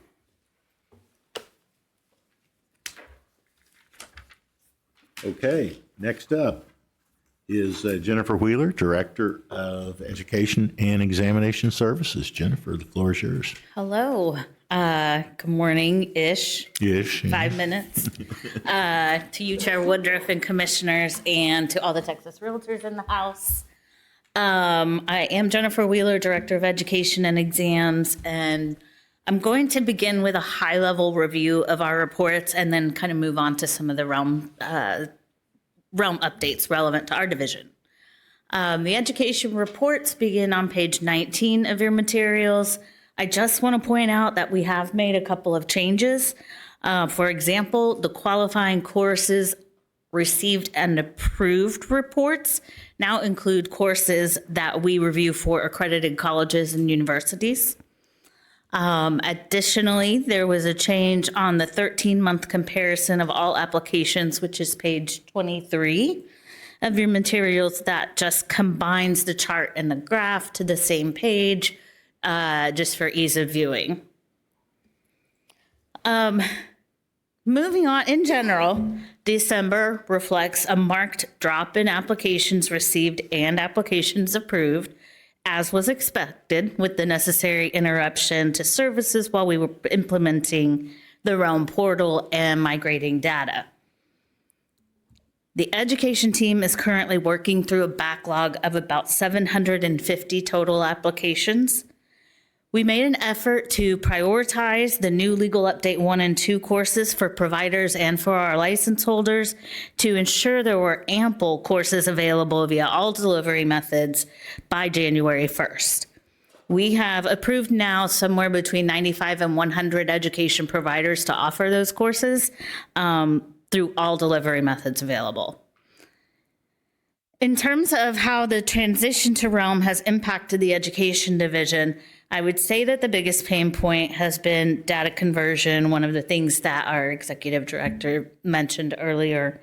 Not a complete surprise specifically for education, because our previous database was never designed to handle relationships between providers and courses, courses and content, content and delivery methods. Basically, there were no databases that could do that when we implemented Versa back in 2010. But the great news is that Realm can, and that's a big win. To evidence that, Of the 750 backlogged applications in our hands right now, almost 600 of them have been successfully submitted via the Realm portal, start to finish and paid for. The others are paper applications we received prior to the transition, and it will take us some time to catch up. But for the future, things are looking really good. The posting system went live on January 22nd. It hasn't been easy, but we have made movement forward. Again, data conversion issues I just mentioned are impacting some providers. We are addressing that, but it takes time. I just ask that you remember that the incorrect data is a temporary problem. The systems that we have designed to process, accept, and approve courses is solid. It's working. It took a lot of effort, but issues such as you forgot to sign this field, on the paper app, or you calculated the fee incorrectly, those are all avoided. So the efficiencies that we were hoping to gain, we are realizing them. Posting system, our team is also continuing to work with Acela to increase the bandwidth. Education providers are successfully posting. What we want to see next is them being able to process and post more at a time. I want to thank our education providers, honestly. They have been incredibly kind and helpful, great to work with. I'm so grateful to have such collaborative relationships with them. The key takeaway I want you all to walk away with today as it relates to education is, yes, there have been some complications, and we are and will continue working through those, but I see great success where we have shifted an entirely paper and check-based process to an online process. Issues we have had before that I mentioned, things like incomplete applications, inaccurate fees, those don't exist in the system. This has been a lot of hard work for everybody, our teams, but I'm really proud to be a part of it. More than that, I'm incredibly proud of my team and the ways in which they have worked together with each other and cross-divisionally. And I'll end with this and then open to questions. If you want to teach Legal Update 1 and 2 or broker responsibility, we have makeup sessions back-to-back, March 4th and 5th here in Austin. The spots are filling up, so if that's something you want to do, be sure to register. And you can go to registrations.trec.texas.gov. And that concludes my report, and I'm happy to answer any questions. Okay, thank you all. Thank you. Okay. Denise Sample, Director of Licensing. The floor is yours. Good morning, Chair Woodruff and Commissioners. Good morning. Good afternoon. Right on the dot. Well, it's right on the nose, yeah. Right. I'm Denise Sample, Director of Licensing, and as has been previously reported, I do want to point your attention, my reports are on page 2 of your supplemental materials. The licensing team worked hard to process and review as many applications as possible prior to the transition from Versa to the new system on December 2nd. And we did encounter some issues that impacted our ability to process applications in the way we were accustomed and the way the license holders and applicants were accustomed to. So if you see here, we do have applications received broken down by license type or by application type, and this is data through December. So brokers are there on the top right, and then sales agents directly below, and then inspectors in the bottom left of this page. So I do want to speak a little bit to the applications. Those biggest challenges that have been reported on earlier were related to the integrations with exams and the criminal background piece. I will say, since we've seen exam results posting in early January, we're seeing what was designed, which is an application to update and move along that process. We're seeing more of that freeing up is kind of how we've been describing it. with the work that's done on all of those outstanding tickets that impact these applications. We are closer to the fixes on exam authorizations, and that will, I think, ease a lot of the frustrations and free up those applications even further. We understand that applicants desire to be authorized to sit for that exam as soon after they've completed the coursework that's required, and we are working through those as we can. Let's see. So if we go to the next report, we've got some, I apologize, this is the easement and right-of-way applications received compared to the same time last fiscal year. And the registered business entities, those are not the licenses, those are the business entities that typically a sales agent will submit in order to receive a payment. And so avoid going through the broker license process for their business entity. So the next page has the renewal activity. I do want to point out one data element that is not present in this report that you might be looking for is the renewal rate by license type. That information is dependent on each renewal month. And because we've been in a little bit of a unique situation with license renewals, individual license renewals that are subject to CE have been approving, but we've, as Executive Director Buckholz reported on earlier, getting the reports to pull in this information the way we want and accurately has been lower on our list of current priorities, but once we get that information, we will provide it to you. So what you are seeing are the raw counts of renewal applications processed for that reporting period. So if we go to the next report, you'll see our license holder count, and this is as of December. We ended with 237,730 total license holders. You'll see that breakdown there of active and inactive by the license type. The next page is the graphical presentation broken down by license type. And what you might notice is that does conclude my reports. One other report that we are keen to get to present to you is the application processing time. And so that one's been a little bit more difficult to extract because of the way the applications came over at conversion, all open, missing the various data elements that our new report requires. So we're seeing that when we look at a new application that's submitted fully through the Realm portal. It has various different statuses along the way, various markers, various points in time that our converted applications don't have because Versa did not have that kind of detailed ability to track an application in the way the new system will. But again, as you know, to echo the previous reports, we'll provide that information as soon as it's available. So with that, I'm happy to answer any questions you might have.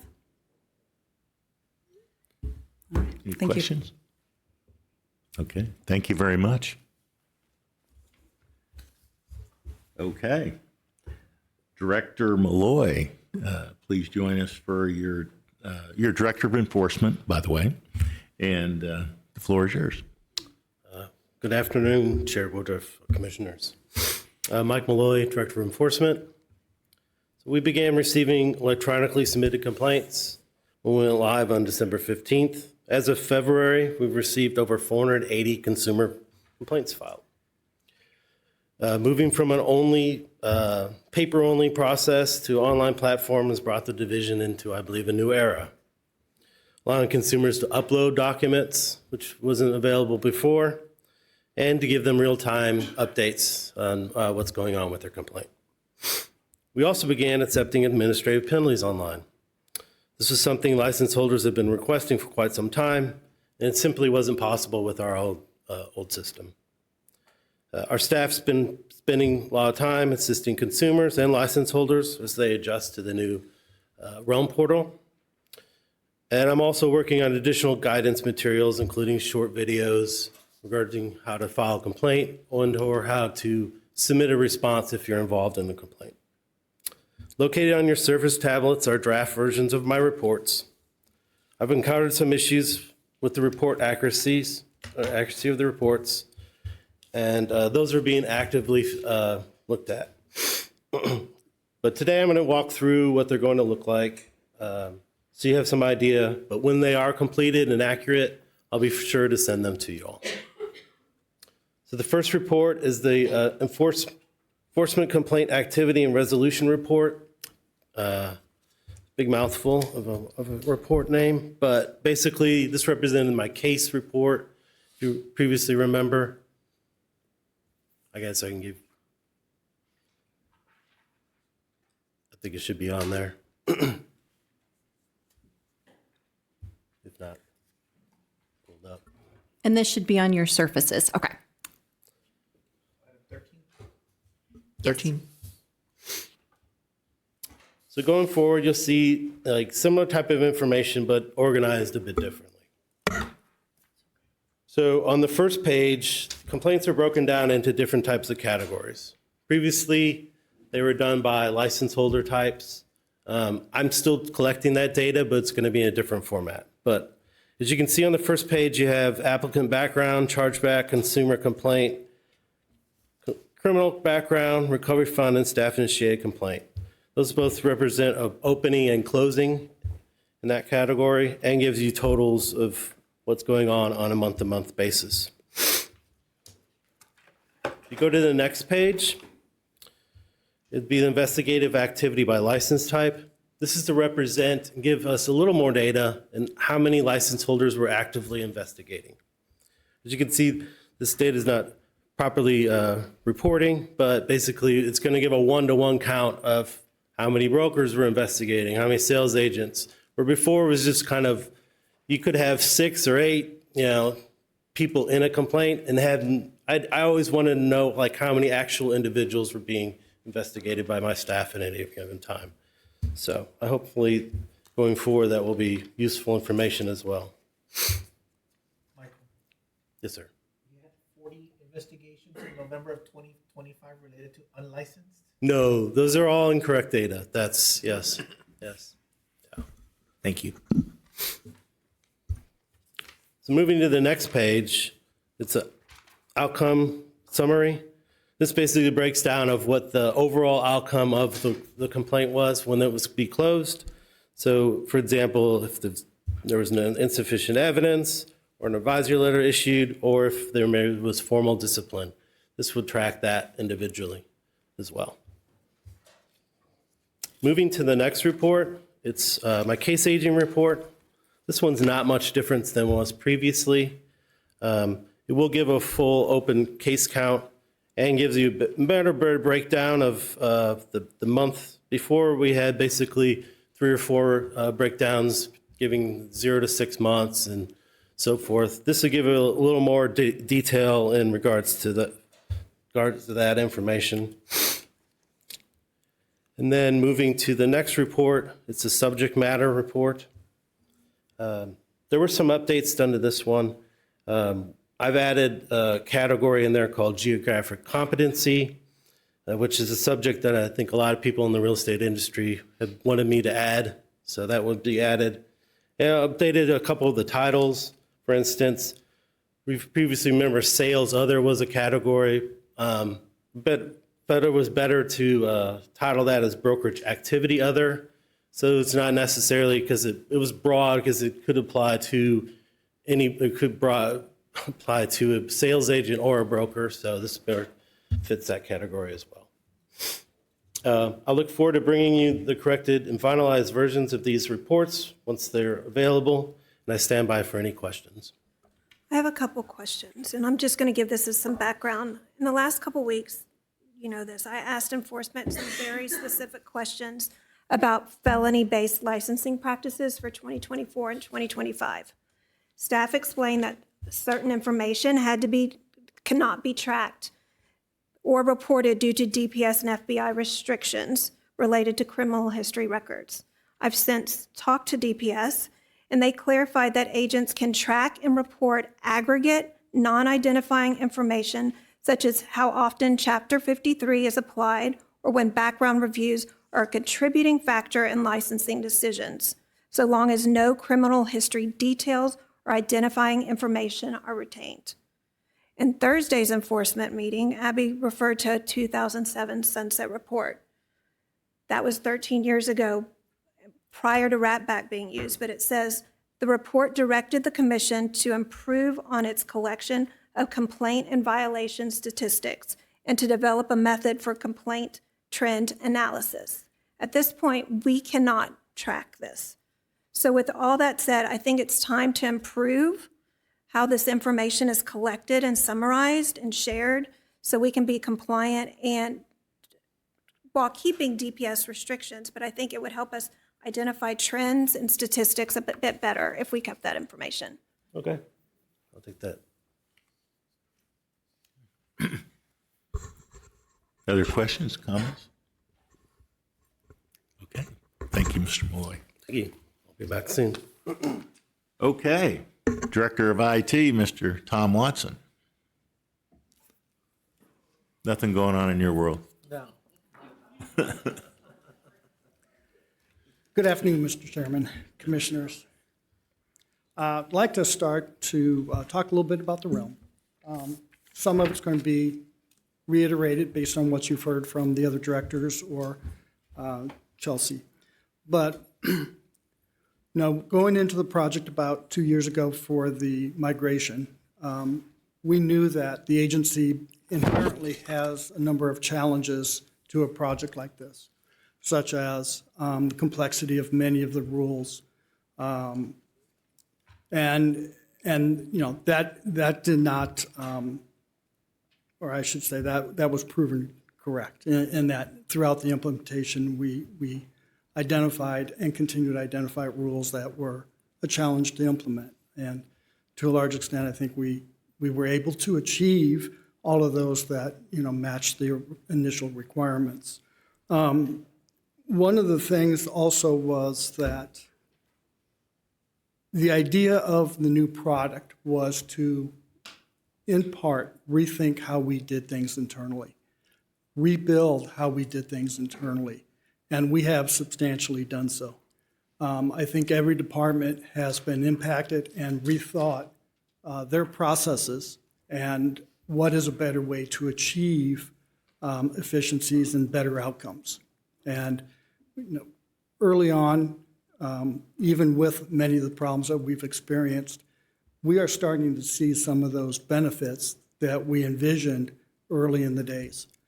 So that's a very positive outcome, reinforces kind of the thinking and the intent of the project up front.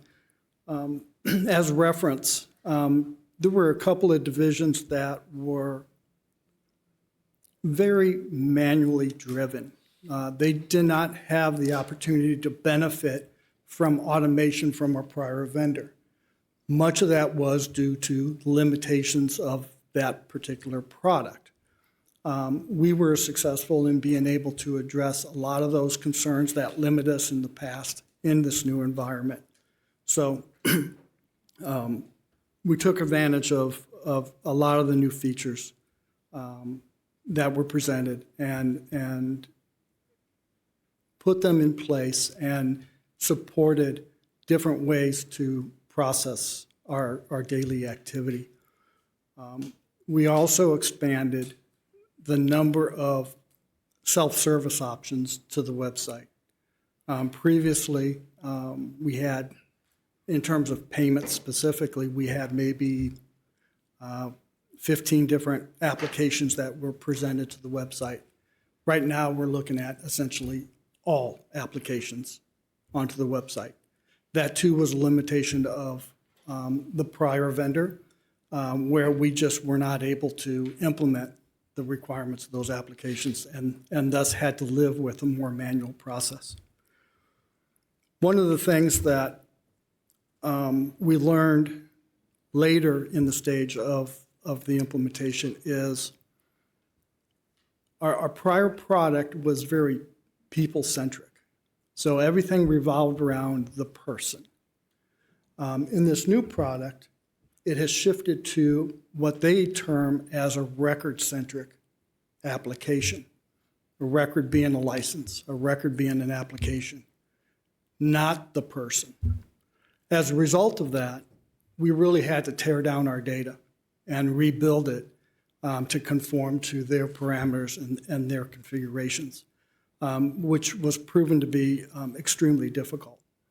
But that's one of the things that we weren't necessarily expecting up front, but as you worked with the product, as you went through the implementation process, did the planning, it became evident that the focal point had significantly changed versus the way we talk into the agency or the way we interact with the data within the agency, and obviously the way that we stored and had to convert the data into the new environment. Upon go live, you all already mentioned many of these, but we did experience a number of significant, larger issues or challenges, mainly revolving around the larger brokers, where it came to sponsorship, where it came to performance, where it came to just what I will call a noisy appearance on the Realm portal, where it was difficult to find things because there was so much information there that you couldn't. We have worked to improve upon that, and I think largely have done so. We still have work to do there, especially in the sponsorship. We've made great strides in that area. We're still working and improving upon the sponsorship side. As Chelsea mentioned tonight, is a performance. I think she termed it as providing a report for the brokers to allow them to see and manage through a spreadsheet their relationships. That is a performance fix. That is also a relationship fix. So you'll see some changes, or we'll experience some changes after the implementation tonight within those regards.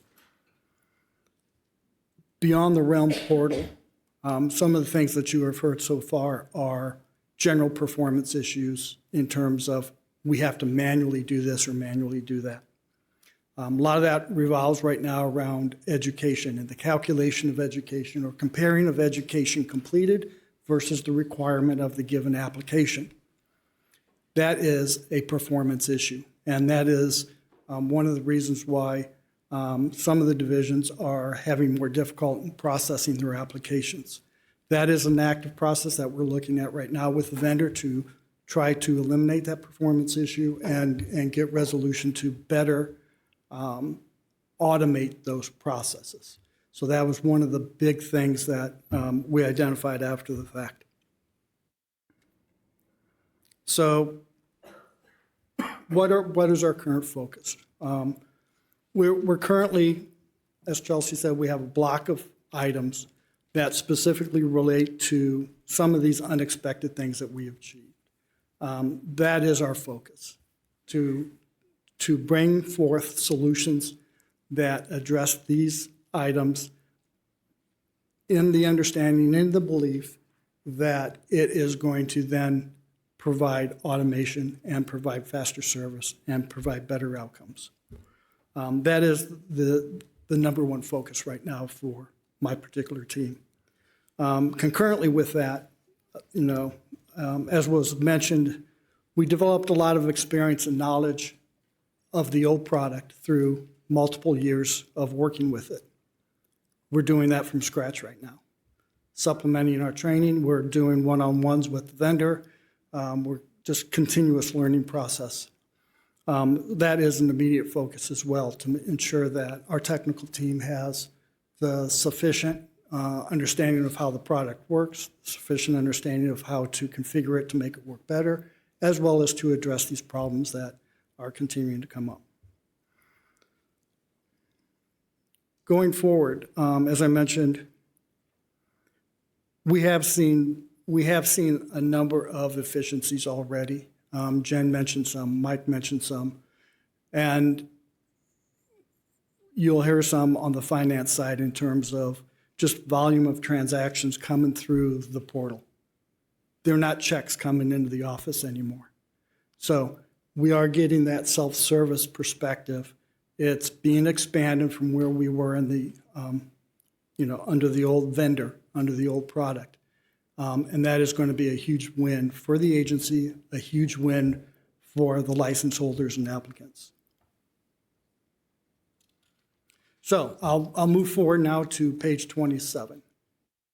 This particular report is one that you've seen over the last number of years, represents the online utilization of services that we offer.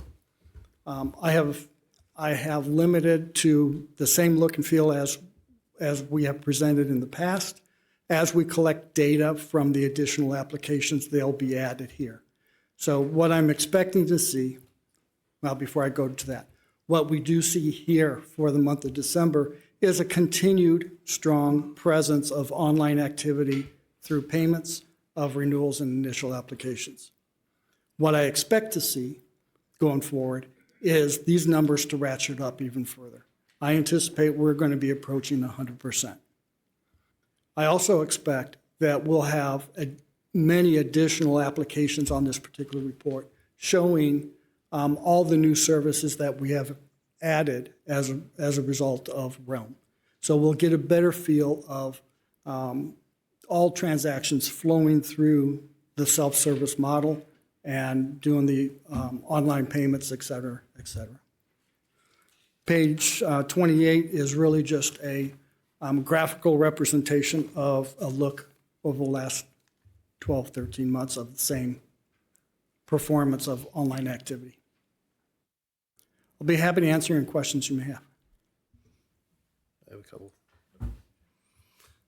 I do have a couple for you, and I know we'll have more as time goes by, but specific to problems staring us in the face.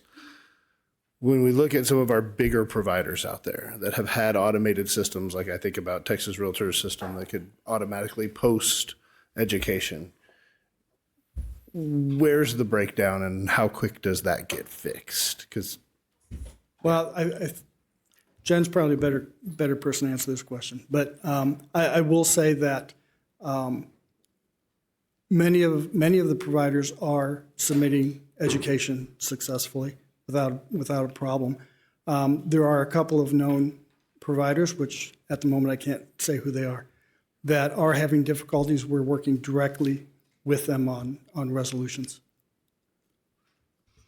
all right. Second question on that is, some of this seems to have come from these neat new suffixes that we have. Why? So in the old product, we had issued license numbers, the numeric component, and at times they were duplicative of other licenses issued for other types of services or licenses. So for instance, you may have a sales agent license where we issued 1, 2, 3, 4. We may have also found a provider or a inspector with that same number. Didn't cause a problem in the old system because there were other ways to identify them uniquely and to distinguish the difference between those license numbers. Under the current system, it is a big problem. You cannot replicate those numbers where there's a potential of duplicate across different licenses. To make them unique, the choice was to add the suffix, really outlining or presenting which license this belongs to, and that resolved the uniqueness issue for the product. Any other questions? Okay, thank you very much. Thank you. Okay. Chief Financial Officer, Ms. Renata Wilson. The floor is yours.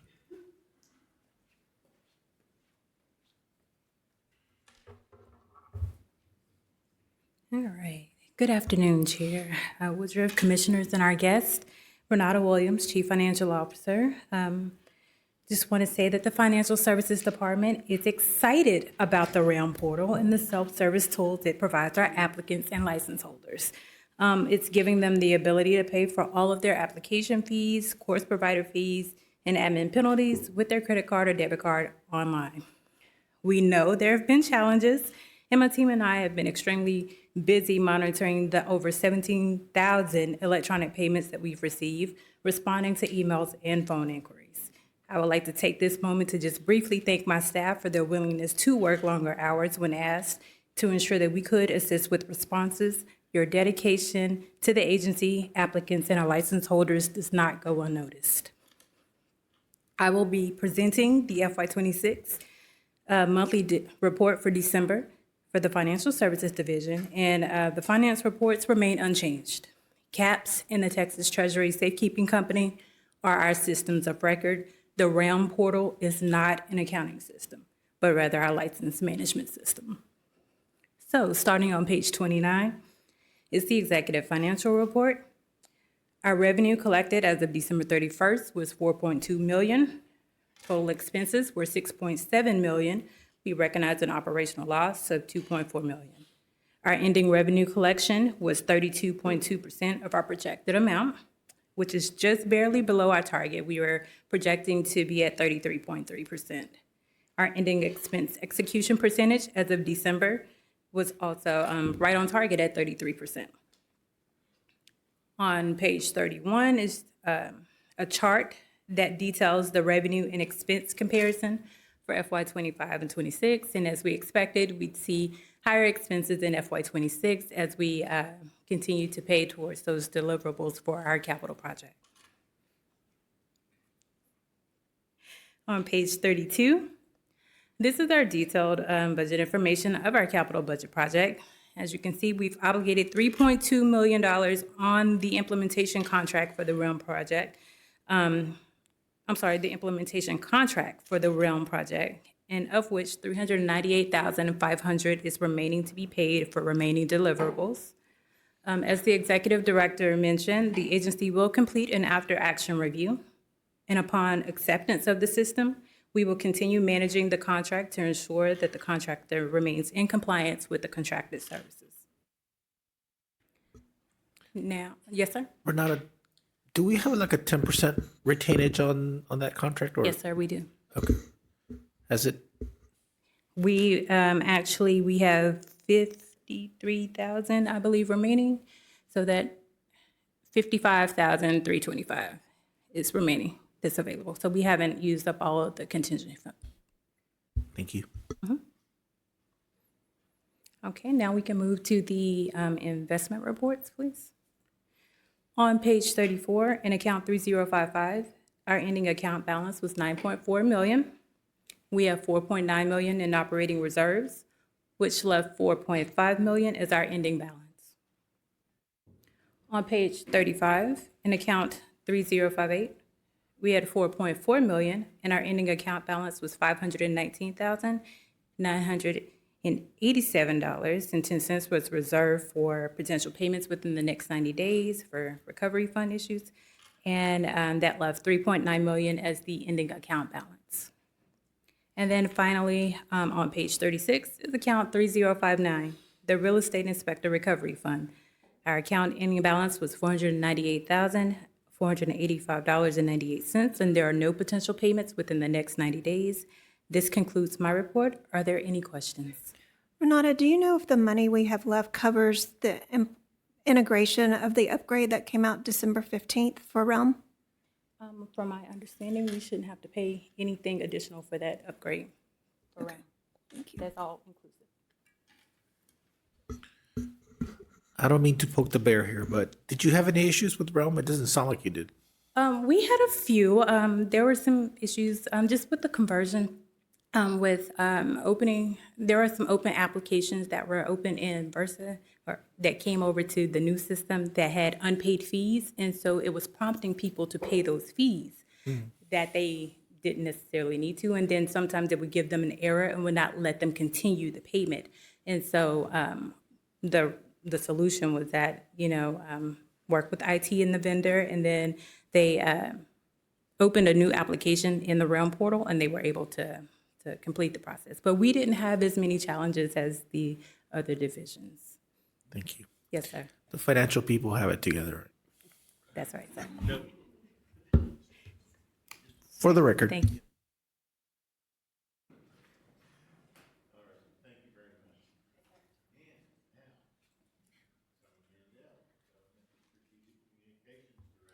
Well, hello, whatever time of day it is.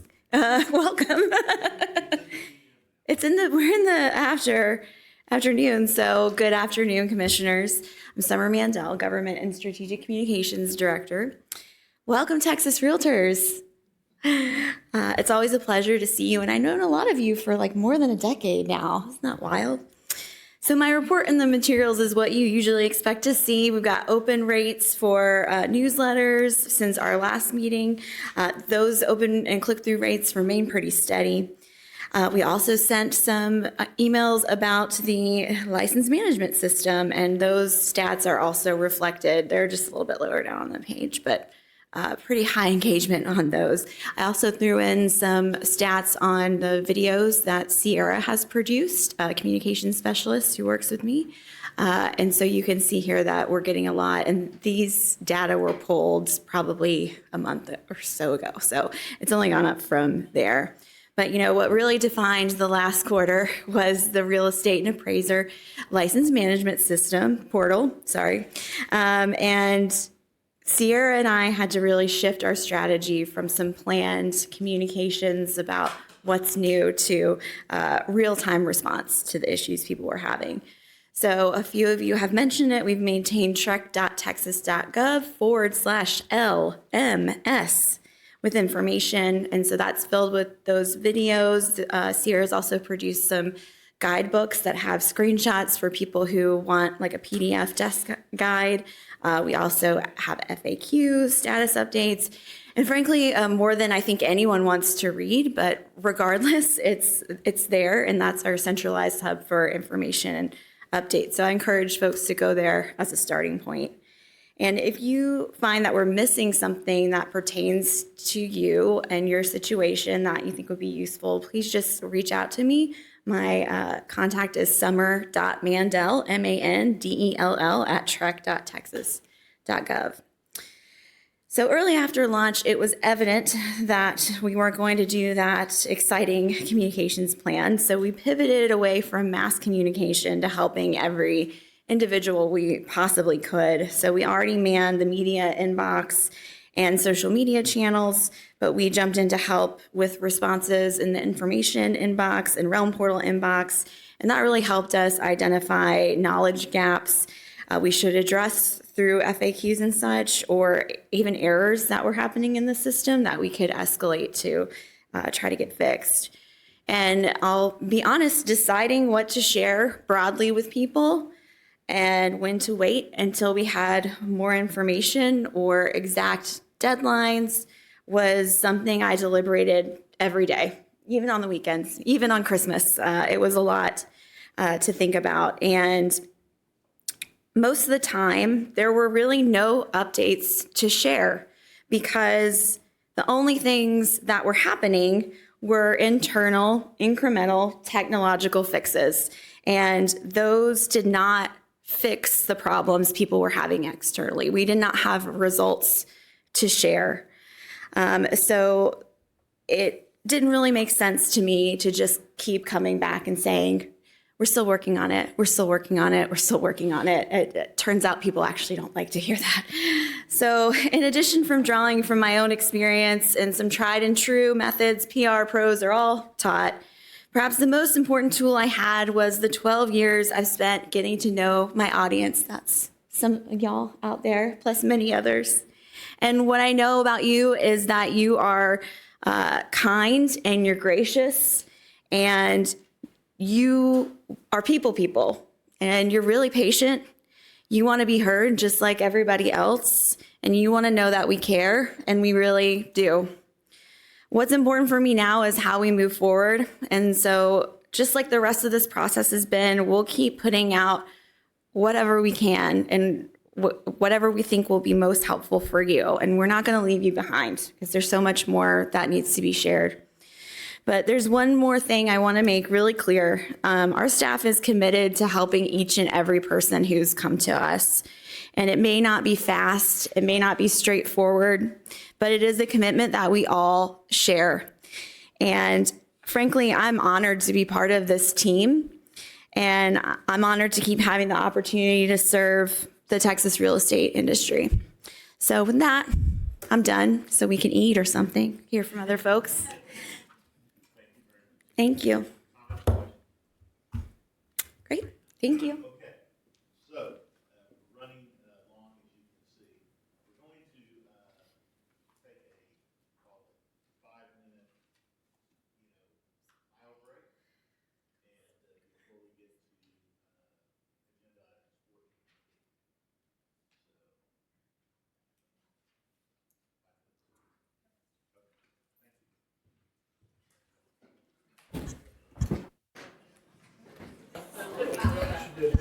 Okay, let's call the meeting back to order. And we're going to take up agenda item 13, with respect to public comments. So there will be a 3-minute time associated with each comment. So please be brief. I don't want to have to really cut anybody off, but in the interest of time. And we have the timer right there if you're curious about that. So, Mr. Chairman, it's actually 14 public comments.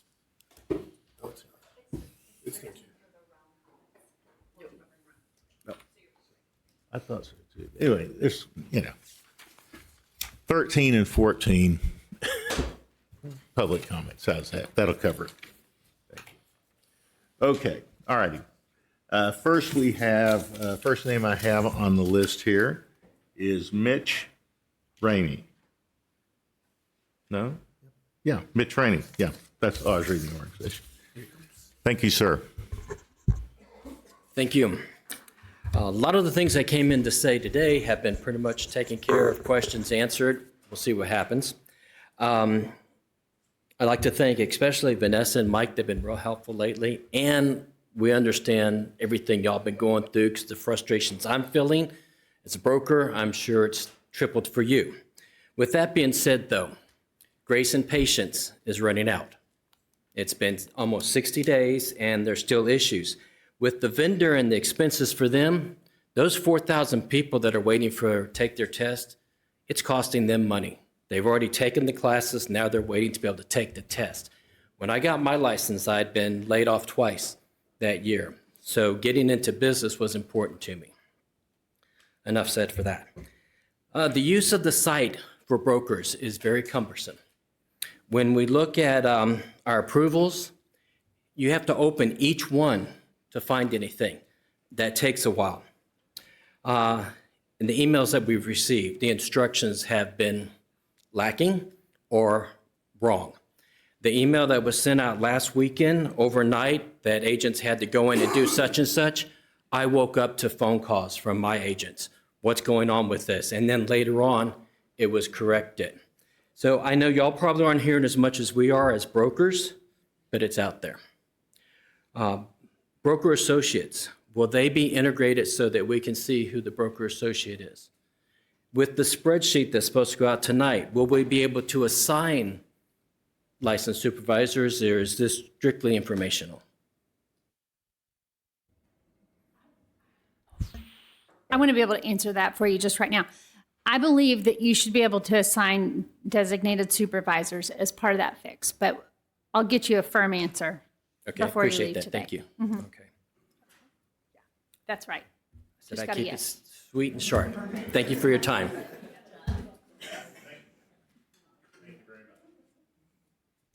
Thank you. Okay, next up, Jay Marks.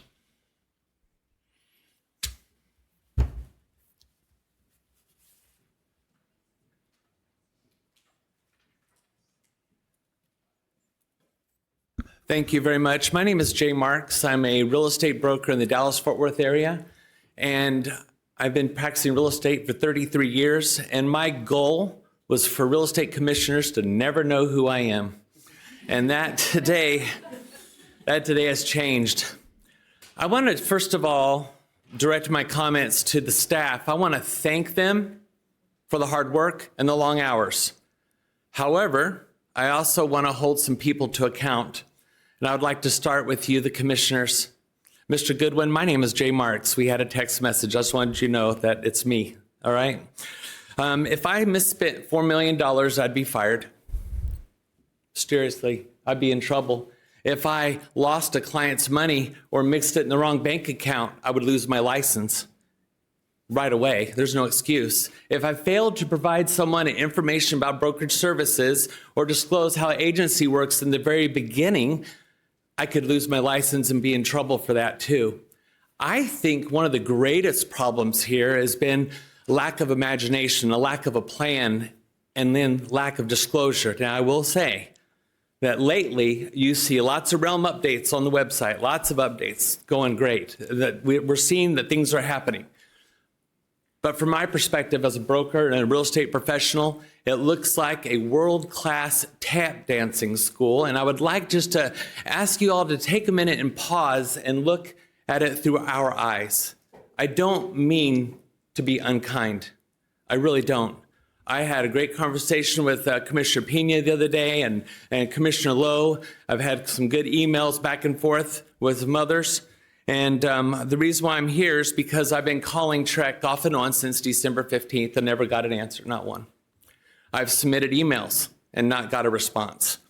And I think a 7-day average time to return an email is completely unacceptable. It's wrong. TREC rule that was passed in 2023 requires us as practitioners to respond within 2 days, 7 days a week. We don't have to give an answer, but we're required to respond. Rule 535, I believe. I decided to reach out to you guys directly because of the email that I sent. I started calling each of you, got some answers back. So I'd like to compliment Commissioner Brown, Lowe, and Lerner on Pena for all reaching out to me and answering my questions. Thank you for that. I know you're busy.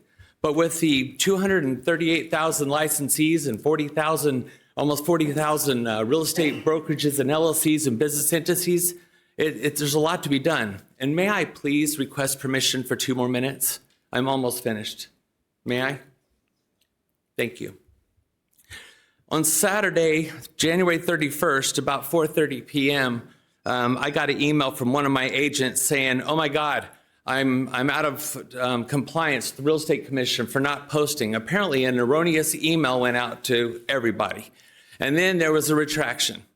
All right, so that right there is a raging red flag. That should not have happened, obviously. I panicked. My wife, who is my loving wife, is also my director of compliance.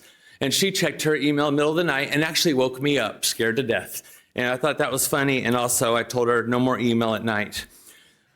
I have a couple of suggestions. With 17 customer service reps, I think we ought to have a couple designated just for brokers. My suggestion would be a broker hotline. My next suggestion would be to take a hard look at what was suggested earlier about a broker sponsoring thousands of agents. I had a friend once who opened his own LLC as a 15-month real estate agent, formed his own brokerage, and went to Austin and found a rent-a-broker. And he had like 1,500 other people sponsored. I don't think that's good. I also think we should add another 30-hour class on contracts. I think the standards to become a licensee is too low. I think that the subject matter needs to be a little tougher. I compliment the Real Estate Commission on the changes to the IABS. It literally forces you to be a professional, explain your services, disclose the agency, and enter into an appropriate relationship. And I think more training should happen in the initial training. And also, 4 years is not enough time to become a broker. I think it needs to be 8. I think we need to make it harder and add more standards to become a real estate broker and a real estate professional. And at the same time, with all due respect, Chelsea, and I mean this politely, I think you should resign. All right? I'm asking you to resign because the buck does stop with you and it's broken really bad. And you've been very kind to me, but I think that something should be done about it. Somebody has to be held to account for this mess. Thank you. I yield back. Thank you. Okay. Dawn Lafka.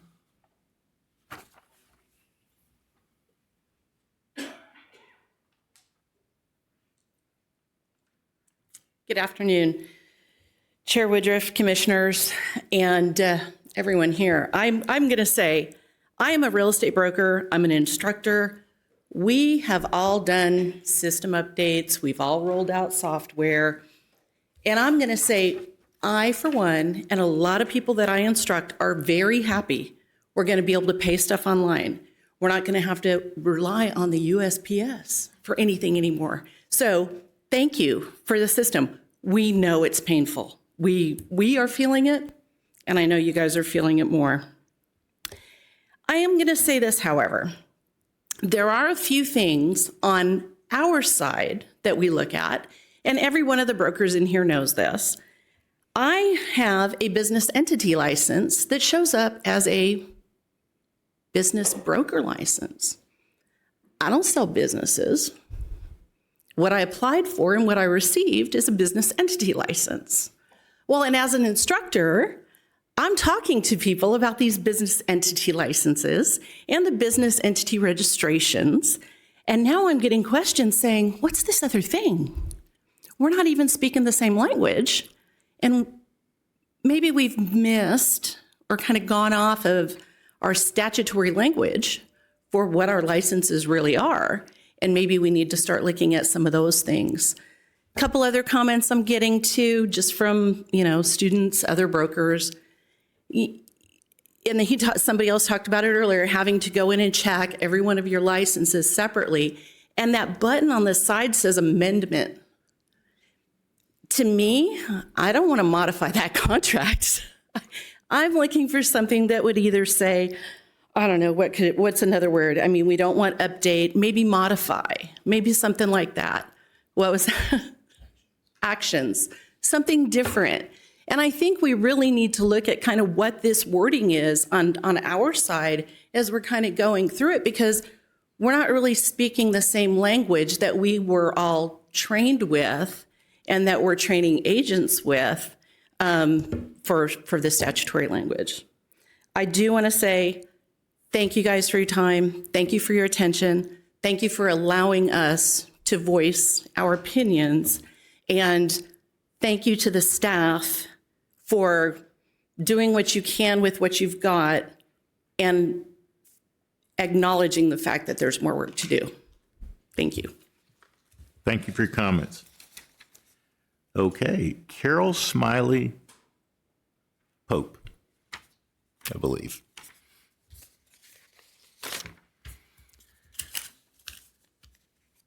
Good afternoon, commissioners, real estate agents, brokers, and all of our victims. I actually did not come to the meeting today with the intent to speak, but the behavior and the finger pointing that I'm seeing, not only, we experience this from the public all the time. We all know it. We know the last 3 or 4 years have been awful. This is not my first awful cycle in real estate. I got licensed in March of 2007 because I was young and stupid. And I've been here ever since because apparently I'm a slow learner. So I am an independent broker. I have a small boutique agency in Waco. I am not well connected. I am not a franchisee. I am not anybody that any of you ever know. I think the only one I've ever spoken to in person is Chance, just at all of the events because I don't miss them. But I'm going to say something that hasn't been said today, and I think that we all need to hear it. Nobody wants to hear it, but we all need to hear it. And I did once receive an award for saying what people are thinking and afraid to say. So I'm not real popular. This transition was very well communicated. We were warned. And again, I'm a little broker. It didn't come from international somewhere. It didn't come from somebody else. It's only me, okay? I am one of the little people. But it was well communicated several months in advance before the transition started that if you had a deadline coming in December or January, you must plan ahead or you're going to have problems. The agents and the brokers that I have personally seen in my area and online in a lot of the groups that we utilize did not do that. The people having the largest tantrums, and I do mean that sincerely, are ones who had December deadlines or January deadlines. We were also cautioned by many people that if you had a February deadline, you might want to think about that too, just because you can. We receive notices 90 days in advance. Not only the agents, but the broker of the agent does as well. The brokers, if you do not communicate with your agents, this is a you problem. Agents, if your broker tells you over and over, and TREC emails all of us directly. I only became a broker 3 years ago. And guess what? I still knew what was going on before because all I had to do was check the TREC Facebook page, which they have gotten much better at updating, check the email, which comes to us all directly. There is no hostage situation. We are all responsible for our business. And if I were to go start another business, I would anticipate delays. We are all familiar with real estate here. We all know that investors, permits, cities, MUDs, there are delays. That is a part of business. And I understand that this is costing people money. I understand it's costing them frustration. I know all about costing money because the last 2 years just have not been great for my business and me personally. But we also have to take accountability on our part that if we are not acting as professionals, we may have consequences. That's what happens. The things that we're seeing happen well at the state level, especially within Texas Realtors, is increased collaboration between brokers, between agents, new teams, new committees. Collaboration leads to solutions. Professionalism leads to solutions. Pitching in on an almost 5-year project, is that right? Pitching in and saying, hey, I'm a commissioner. I want to make sure that we don't have to, publicly lynch someone after. Let me get involved and ask these hard questions along the way while we're working on it instead of choosing a scapegoat later. That leads to a solution. From the top to the bottom, to the brokers, to the commission, to Texas Realtors, TREC, all of the above, I could go on for 25 minutes. We are all accountable. We are all accountable when we do not prepare in advance. Hindsight is always 20/20. We can always tell you how we could have changed something 10 years ago, 5 years ago. But if we don't all collaborate together instead of maintain warfare, we don't have solutions. And a scapegoat is not a solution. Telling someone who's leading multiple teams has come up here and taken an amazing amount of accountability and did not even say one word about the fact that they pre-communicated all of this to the entire state for months and months and months. If I were Chelsea Buckholz, that would have been the first thing I said this morning. Absolutely. And she didn't. She's absolutely taken accountability. And I have no personal relationship with Chelsea or anyone else other than I have been in this business for 19 years as of next month. If we want clients and the public to treat us like professionals, we have to act like professionals. All of us. All of us. We all have to take accountability. Choosing a stepchild is not a solution. It's not going to a solution. Throwing out the baby with the bathwater by people or the software or the updates is not a solution. If you don't like the update on your Apple iPhone, you wait for the next update and you hit the button. You don't throw out your Apple iPhone and go back to your Nokia. That doesn't work. That doesn't work. It's not efficient. And what we need to be is professional, efficient, and we need to collaborate and come up with solutions, not just additional dramatic warfare so that we can feel good about ourselves. We are all accountable. And if anyone disagrees with that, I would absolutely implore them to volunteer for more. Thank you. Thank you. Okay. We're going to agenda item 15, I believe it is. It would be agenda item 14. What's that? 14.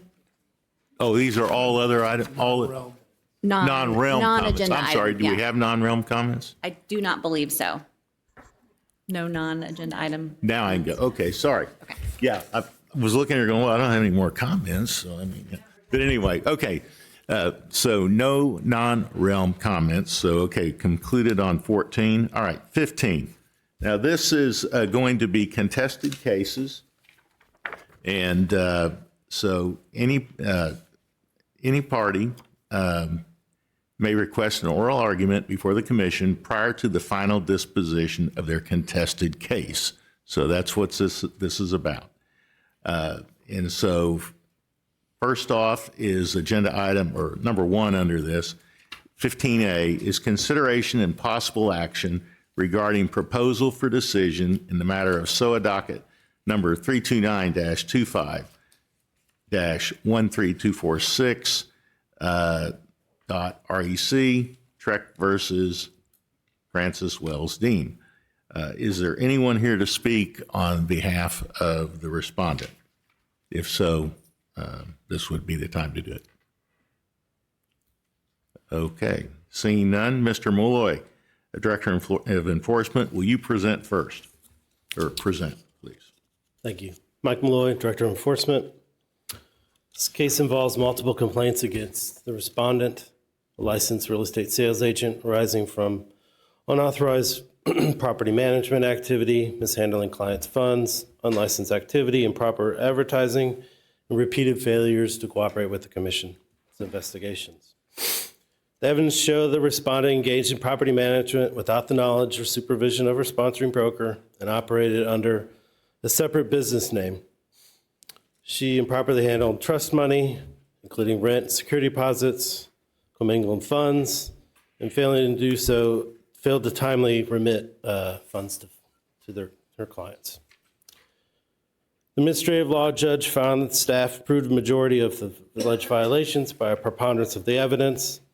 Although the respondent had no prior discipline, the ALJ emphasized the pattern of misconduct, the number of affected consumers, and the amount of unremitted funds, the respondent's extended period of non-responsiveness to the Commission. The ALJ concluded the conduct demonstrated negligence and incompetence, untrustworthiness, and that a lesser sanction would not adequately protect the public. I want to note for the record that this matter was reset twice, which can and does occur in contested cases.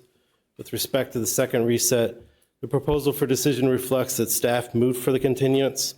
In practice, the respondent was experiencing technical difficulties with the Zoom hearing, and it became clear that the hearing could not occur on that day. So in light of that, staff attorney moved for the respondents on the respondent's behalf and advised at the ALJ that the reset was probably in the best interests of all the parties, as the continuance was inevitable under the circumstances of that day.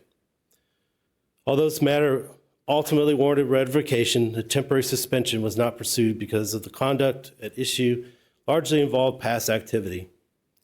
Additionally, at the time staff was investigating the case, we were concerned there was not a clear showing of immediate ongoing consumer harm that would have supported emergency relief. In this case, it was initiated and substantially litigated before the Commission's recent guidance and today's adoption of the temporary suspension rule. Accordingly, staff proceeded focusing on the development of the complete record, pursuing permanent discipline through SOA, which the ALJ agreed was necessary to protect the public. With the rule now up for adoption today and clearer guidance from the Commission, this is the type of case that would be more carefully evaluated earlier in the process as a potential candidate for temporary suspension. Therefore, staff recommends that the Commission adopt the proposal for decision in full, including revocation of the respondent's real estate sales agent license, the assessment of the $50,000 administrative penalty. The staff attorney and myself are available for questions. Questions? Michael, this is a classic example of what I was talking about earlier with respect to, I guess, the overall process as it relates to a complaint at TREC. And what is so, I guess, bothersome to me is the egregiousness of these complaints with respect to commingling of the trust monies. And so surely someone in that position would know that they're going to have a hard time trying to overcome unless the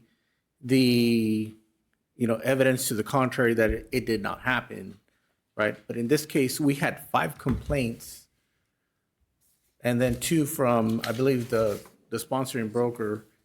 Right. how is it possible that a case such as this one, when I guess my question is a respondent offered an agreed consent order prior, or Yes. do all cases go to SOA? Because it seems like a lot of effort to get to the same place. We offered, just full disclosure, I mean, it's not necessarily part of the record, just to answer your question. We, like in egregious cases, to alleviate just cost, and also to potentially put the cards out and basically say, hey, this is more than likely going to happen to you. We go and we propose the straight up agreed revocation. We drop the full fine just to make it more attractive to them, and whatever. I mean, it's the individual's right to ask for a hearing, and it's what she decided to continue pursue because of that. Which say, like, if you read in the PD, she admitted to all the violations at the hearing. So, I mean, there really wasn't any contested disputes, and for the most part, I mean, there were some violations that the judge didn't feel we met our burden, but those were real minimum ones. When we take these cases to SOA, like, ultimately we're focused on like the more serious, egregious ones, so we know we have that burden of proof to meet in order, especially if we're going to go revoke someone. On average, how long does a SOA case take? It varies. This is with our decrease in our case aging, we've been able to get cases to this docket at SOA. SOA's experienced a significant increase of cases docketed over the past, since COVID. They're on Zoom, so they have a lot of people that it's a lot easier for people to attend their hearings. They had a lot of defaults, like no-shows prior to them going to Zoom, but now their default radius is significantly less. So it's putting a lot of like extra work on their teams. So we're getting docketing between 4 to 6 months out, on average. So if that gets reset, then you have another 4 months sometimes. Right. It just depends because it gets assigned to a certain ALJ, and depending on that ALJ schedule, they may be able to get it, if there is a reset, get it a little closer. That was actually kind of the case here. The second time it was reset, she was able to accommodate it, but the second time when the reset happened, it just wasn't with the ALJ's schedule. And overall, that was just what was agreed with the parties at the time of the hearing. When it just became clear that it just wasn't going to happen on that day, unfortunately. So this one took about a year to fully adjudicate itself? Correct. Because we were attempting to solicit additional information from the respondent. She wasn't cooperating. And there's a lot of moving parts, especially if you're going to be moving to a SOA case. So you're trying to get the best evidence you can. Yeah. It states, Ben, in the complaint that these were filed in July of 2025 or 2024. So about 18 months. Pretty fast for the judicial system. 2024 was the complaint? That's when it states. So we're in February 2026, right? A little over 18 months. Right. And so all that time, that licensee could have been practicing and probably was practicing, right? At least she's inactive the whole time. And so, but she could have. It's the prime example for why temporary suspension. She could have inactivated it, and that's that's why part of my comments is that way it got better guidance. Definitely be candidate for temporary suspension. Yes. Perfect. Thank you so much. Okay. Other questions? Okay. Thank you, Director Malloy. Okay. Agenda item 15B is consideration and possible action regarding proposal for decision in the matter of SOA docket number 32925 15145.REC, TREC versus Keon Capers. Is there anyone here to speak on behalf of Capers? Okay. Seeing or hearing none, Director Malloy, please proceed. So staff sought denial of application based on respondent's criminal history and failure to demonstrate its honesty, trustworthiness, and integrity required for licensure. The ALJ found that the respondent had extensive criminal history spanning approximately 16 years, from 2002 to 2018, including at least 7 felony convictions. The offense included multiple crimes directly related to licensure, such as offenses against property, offenses against public administration, and repeated violations of criminal statutes. The ALJ also found the respondent failed to disclose his criminal history on his application, reporting only 1 offense while omitting 14 others. In addition, the respondent had probation revoked on multiple occasions and still had at least 1 outstanding criminal fine. At the time of the application, he was still under criminal supervision. That didn't conclude until later on. While the respondent's present evidence of he provided some evidence of rehabilitation, work history, and character letters, that mitigating evidence wasn't sufficient enough to outweigh the seriousness, recency, and repetitive nature of the criminal conduct. As such, based on these findings, the ALJ concluded the respondent failed to meet his burden of proof to prove fitness for licensure, and the denial was warranted under Chapter 53. Staff recommends adoption of the proposal for decision and fully deny the application. Okay. Questions? Okay. Thank you, Director Malloy. Agenda item 15C, consideration and possible action regarding proposal for decision in the matter of SOA docket number 329-25-13831, TREC versus Kendall Ray Hall. Anyone here to speak for Kendall Ray Hall? Okay, seeing none, Director Malloy. So the case arises from enforcement action in which we're seeking revocation of respondent's real estate license based on his felony conviction. Respondent can be pleaded guilty to the felony theft of property in an amount of $30,000 or more or less than $150,000. The offense was enhanced due to second-degree felony because the victim was an elderly individual. Respondent was placed on community supervision for 5 years. In addition, the respondent failed to timely notify the commission of his guilty plea as required. The seriousness of this matter is further exacerbated by the fact that the theft occurred in connection with a real estate transaction. Respondent basically purchased the victim's property and stole the sole personal property that remained on the premises. Administrative judge determined that although the offense was committed while the respondent was relatively young, it was more than a mere youthful indiscretion, the judge felt. The judge also found that the respondent had not accepted responsibility for underlying theft, noting that despite his guilty plea, he testified at the hearing that he did nothing wrong. Respondent's remaining mitigating evidence failed to demonstrate that he met his burden. Therefore, the judge recommended revocation of this respondent's sales agent license and the imposition of $1,000 administrative penalty. Staff recommends adoption of this proposal for decision, including revocation of the respondent's license and $1,000 administrative penalty. Any questions? Okay. Thank you, Director Malloy. Agenda item 15D, consideration and possible action regarding proposal for decision in the matter of SOA docket number 329-25-21184, TREC versus Abraham Flores.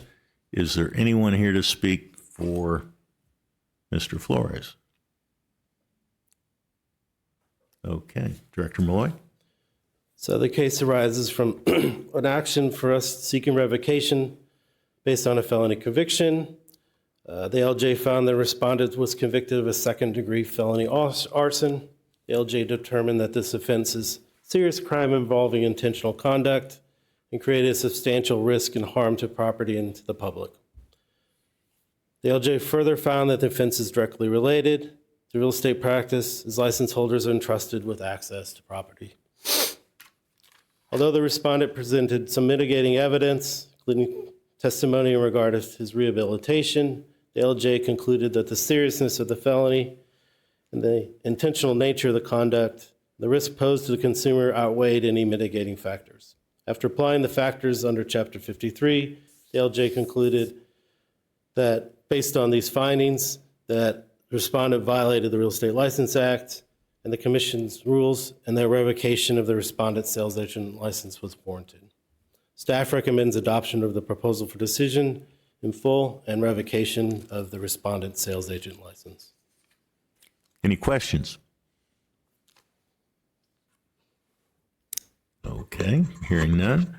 We'll move to agenda item 15E, consideration and possible action regarding proposal for decision in the matter of SOA docket number 329-25-14880, TREC versus Onanisha Matthews George. Is anyone here to speak? Oh, okay. Yes, ma'am. Okay.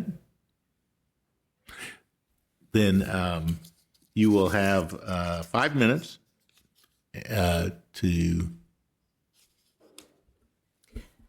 speak. Yeah.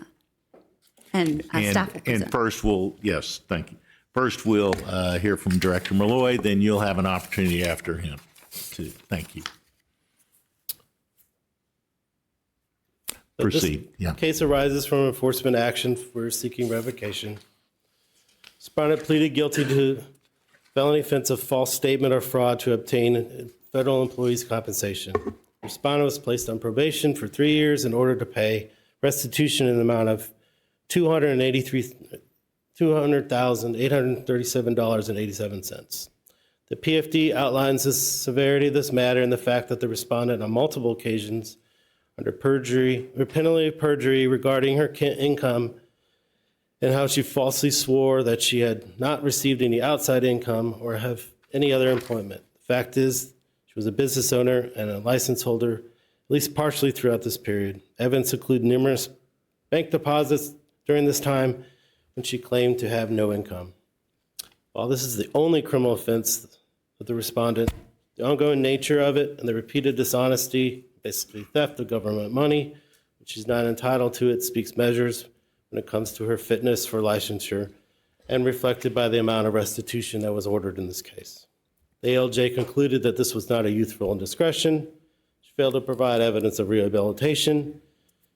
Her offense demonstrates an inability to represent the interest of Texas consumers with honesty, trustworthiness, and integrity. Therefore, the ALJ recommended revocation of the sales agent's license. Staff recommends full adoption of the proposal for decision, including revocation of the respondent sales agent license. The attorney that handled this matter and myself are available for questions. Okay. Do we have questions? All right. Thank you, Director Malloy. Yes, ma'am.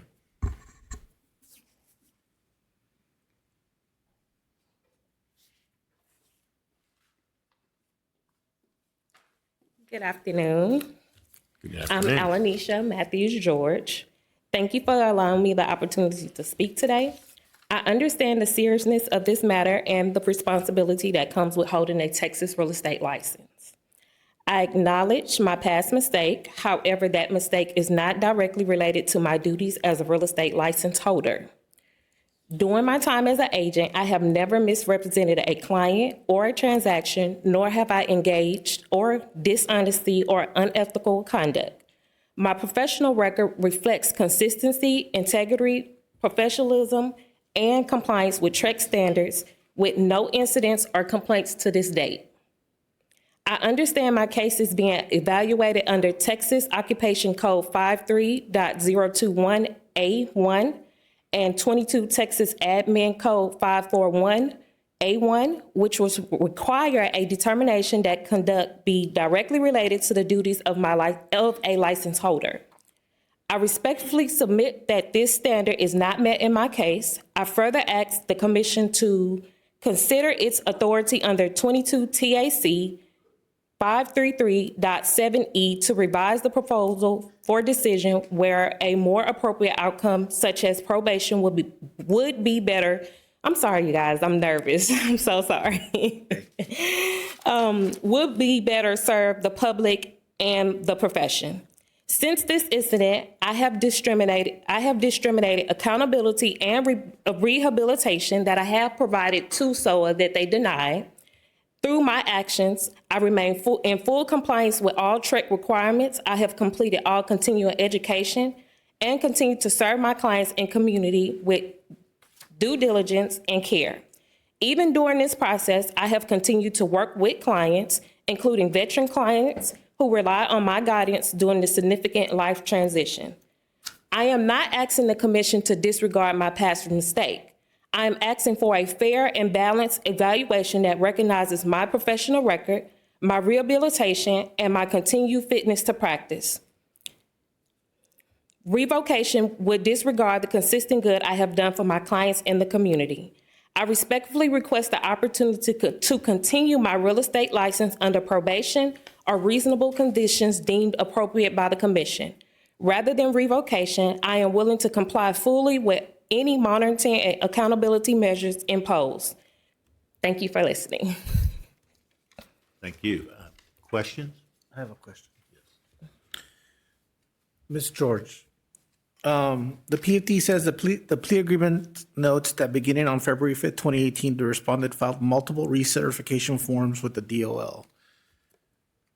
With respect to certification of other sources of income, what was that process like? Was it an electronic or was it a printed form that you signed off? It was a printed form, and then they switched over to electronic. So you did both, printed and electronic? Yes, sir. For all of the years? From 2018 through 2020, and then I didn't do another one until 2022 because in 2020, from 2020 to 21, I was in COVID with a medical induced coma. And so in the printed form, it asks a question if there's any forms, and then I would imagine any other forms of income. Were there any questions after that in the form? So it was the tiny box at the bottom that asks, are you operating or owning a business outside of receiving workers' comp? And I didn't check the box. And when you got to that question, what was your rationale for not filling that out? Just you oversaw it, or what was? To be honest with you, I overlooked it. I have a question for Director Malloy. Like the respondent is claiming, can I do that or no? Oh, yes, I was just going to say, are you done with the response? Yes, I am. Okay. Sorry. Yeah, he'll come up after her.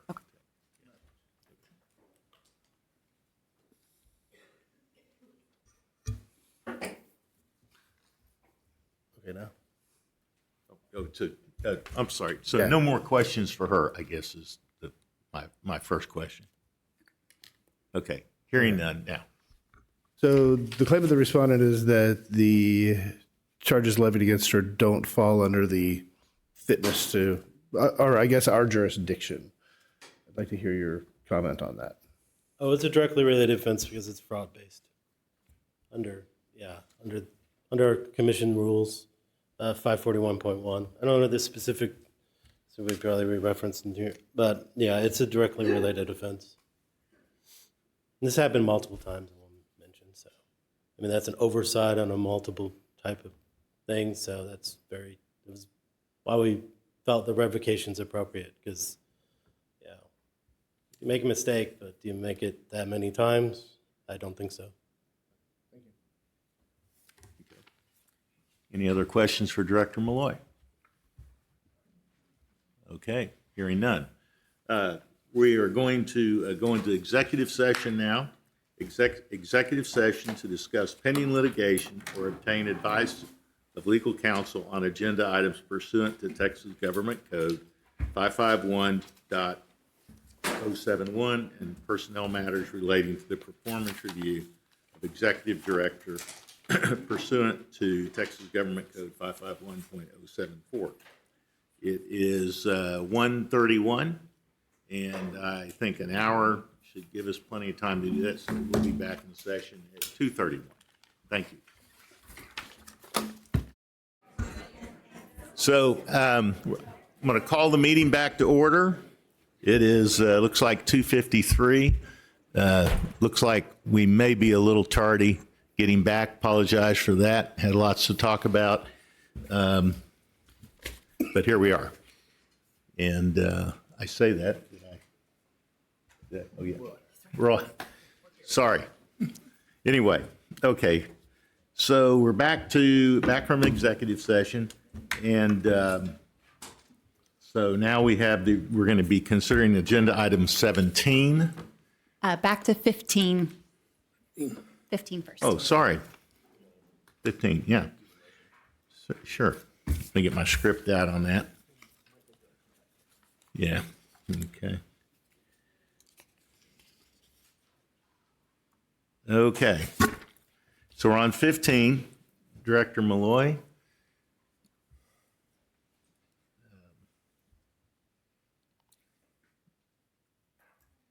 So we have 15, first thing, that consideration and possible action regarding proposal for decision in the matter of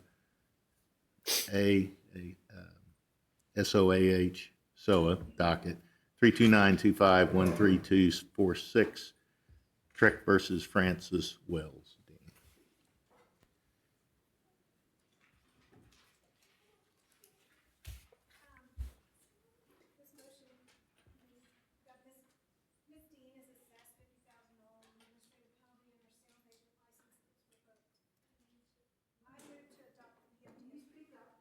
Is your mic on?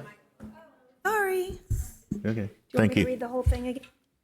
Okay. No, just, well, I move to adopt the PFD as written. Second. okay, any discussion? Hearing none, all in favor? Aye. Any opposed? Motion passes. Okay.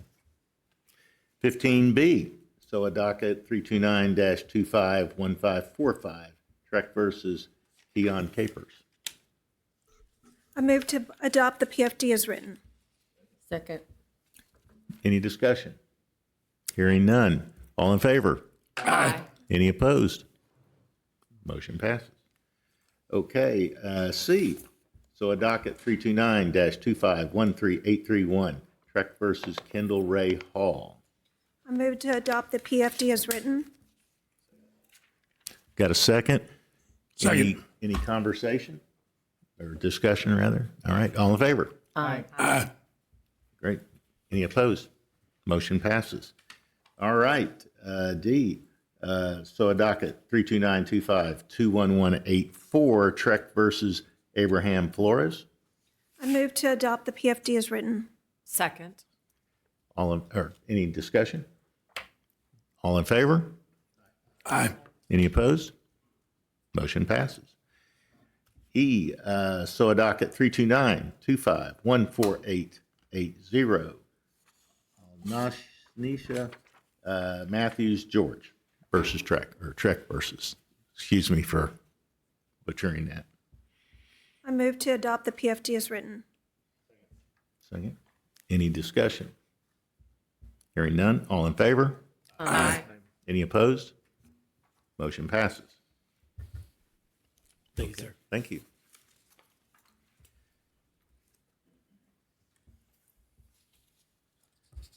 Okay. Now we're on to item 17 now, right? Yeah, sorry. Discussion and possible action to authorize settlement of recovery funds claims or take other action on. Hello, good afternoon, Chair and Commissioners. I'm Brittany Ramirez. I am the Assistant General Counsel for TREC, and I'll be going over agenda items 17 and 18 regarding the Recovery Fund. Agenda item 17 is discussion and possible action to authorize settlements of Recovery Fund claims or take any other actions. The Recovery Fund is set up to reimburse consumers for harm caused by license holders. Item 17A is claim RF 26002 to Lisa and Richard Arroyo versus David Brown. This claim involved the sales agent who agreed to manage properties in Prairie View, Texas. However, the sales agent failed to remit rental payments to the owners, failed to properly maintain the properties, took actions that caused at least 2 tenants to vacate their rental units, and made unauthorized offers of free rent to tenants. We do need a motion for this. The staff recommendation is that the commission move to authorize a settlement payment of $15,335 plus 8.5% post-judgment interest calculated on the eligible and reasonable amounts awarded in the judgment of $12,835, pending receipt of an amended verified filed application. So moved. Second. Any discussion? All in favor? Aye. Any opposed? Motion passes. Okay. Item 17B is also recovery fund claim. It's RF 26003, Peaceful Sunrise Properties LLC versus Total Property Care. This claim pertains to a brokerage who agreed to manage properties in Corpus Christi. However, Total Property Care and its principal failed to remit monthly payments, rent payments, did not maintain accurate records related to the properties, and failed to provide monthly statements of receipts, disbursements, and charges to the owner. We do need a motion for this as well. The staff recommendation is that the commission move to authorize a settlement payment of $50,446.52 plus 5% post-judgment interest calculated on the $50,446.52 awarded in the judgment. So moved. Second. Okay, we have a motion and a second. Any discussion? All in favor? Aye. Any opposed? Motion passes. Okay, moving on. Agenda item 18 is the report of denial of recovery fund claims. The commission has a policy which delegates authority to staff to deny certain recovery fund claims. That policy also requires staff to provide a summary report to those denials to the commission at quarterly meetings. Please note that you received a copy of the denial letter under a separate cover. This item does not require any action by the commission, so you don't need a motion for this. You're just hearing it out. Recovery Fund Claim RF 25013 is Dagberto Jimeno and Nacha Gacio versus KWWD LLC, doing business as Keller Williams Realty, The Woodlands, et al. This claim is being denied because the amount being requested here exceeds the amount of actual damages identified in the original petition, which has already been recovered from other defendants to the original suit. The recovery of actual damages from the fund is available only to reimburse or pay back money the person has actually expended. It's also being denied because there is no conduct described by Section 1101.0652 that is attributable to the sales agent, which is a requirement under the statute. Thank you. Okay, thank you. Agenda item 19. General Counsel Abby Lee. Good afternoon. So we are now moving to the rules for possible adoption section of our agenda. These rules have already been proposed and have been out for public comment, and then they are before you today for consideration for adoption. So agenda item 19 is discussion and possible action to adopt new rule 22 TAC 533.11, temporary suspension. You've heard some about this already today. In summary, Texas law requires the commission to temporarily suspend a license when a license holder's continued practice would constitute a continuing threat to the public welfare. And the new rule is intended to clarify that process as to when and how a temporary suspension is utilized. 2 comments were received. One comment was generally in support of the proposed rule, and the other expressed concerns about whether the rule language accurately captured the relevant statutory authority. The executive committee reviewed alongside myself, did not share those concerns. Therefore, the staff recommendation is to authorize staff on behalf of the commission to submit for adoption new rule 22 TAC 533.11 as published to the Texas Register, along with any technical or non-substantive changes required for adoption. Motion and a second. Any discussion? Abby, I have a question. Yes. At the bottom of number 1, the panel shall post notice. Should that read post notice to the license holder? Let's see, you're on page... The bottom left. Oh, so this is actually a different type of notice. It's like almost like a meeting notice as opposed to notice to the license holder. That's dealt with separately in you'll see number subsection, let's see, C6, I believe. Okay, so it's for the actual meeting. Yes, different. So it's almost like notice for the proceeding versus notice to the license holder of the temporary suspension. So is that an Open Meetings Act post, or is that? So it's for transparency purposes. Technically, this isn't subject to open meetings, but it's in the rule just to provide some type of notice for transparency. That citation is to a section in the Open Meetings Act that simply says you have to provide at least an hour's notice, and it has to do with like imminent peril, that sort of thing. So it's I think the intention is just transparency. Okay. Any other questions? Okay. Hearing none. All in favor? Aye. Any opposed? Motion passes. Okay. Agenda item 20 is discussion and possible action to propose amendments to 535.214. You also heard a little bit about this morning.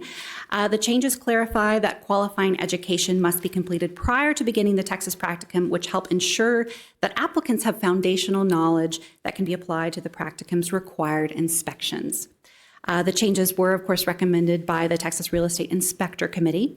There were no comments received, and therefore the staff recommendation is to authorize staff on behalf of the Commission to submit for adoption amendments to 22 TAC 535.214 as published to the Texas Register, along with any technical or non-substantive changes required for adoption, with an effective date of June 1st, 2026. That timeline is designed to allow ample time for programming and testing that doesn't interfere with the work that you've been hearing about in terms of implementation.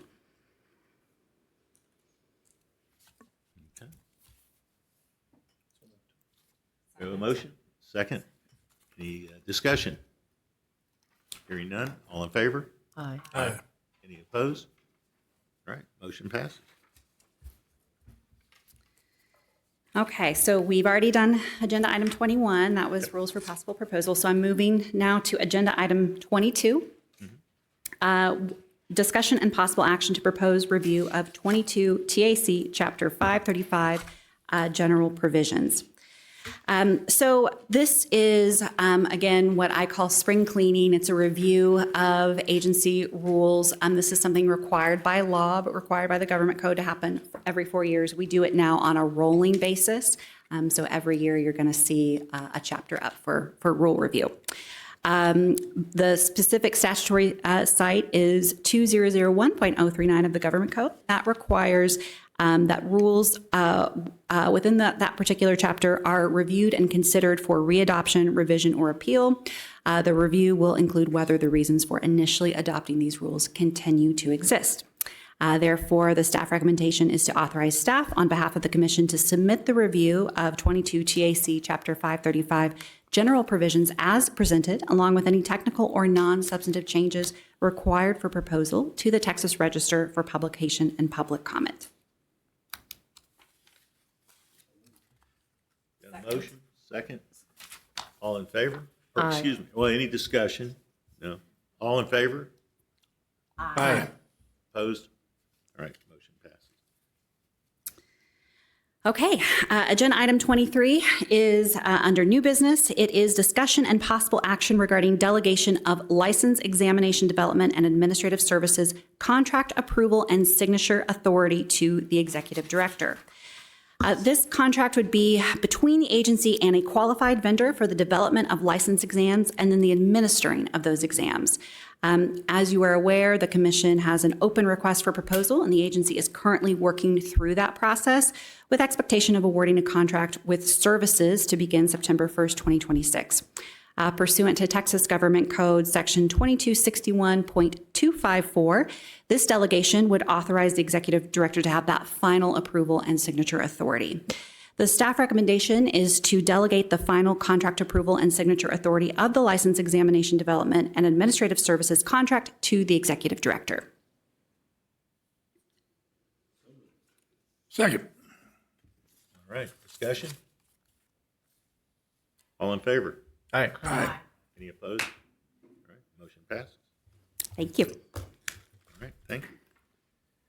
Okay, getting close, guys and gals. Getting close. Agenda item 25, discussion and possible action regarding, 25 24, discussion and possible action regarding annual performance review and salary of TREC Executive Director. Doing that one. We are. We're going to do nothing.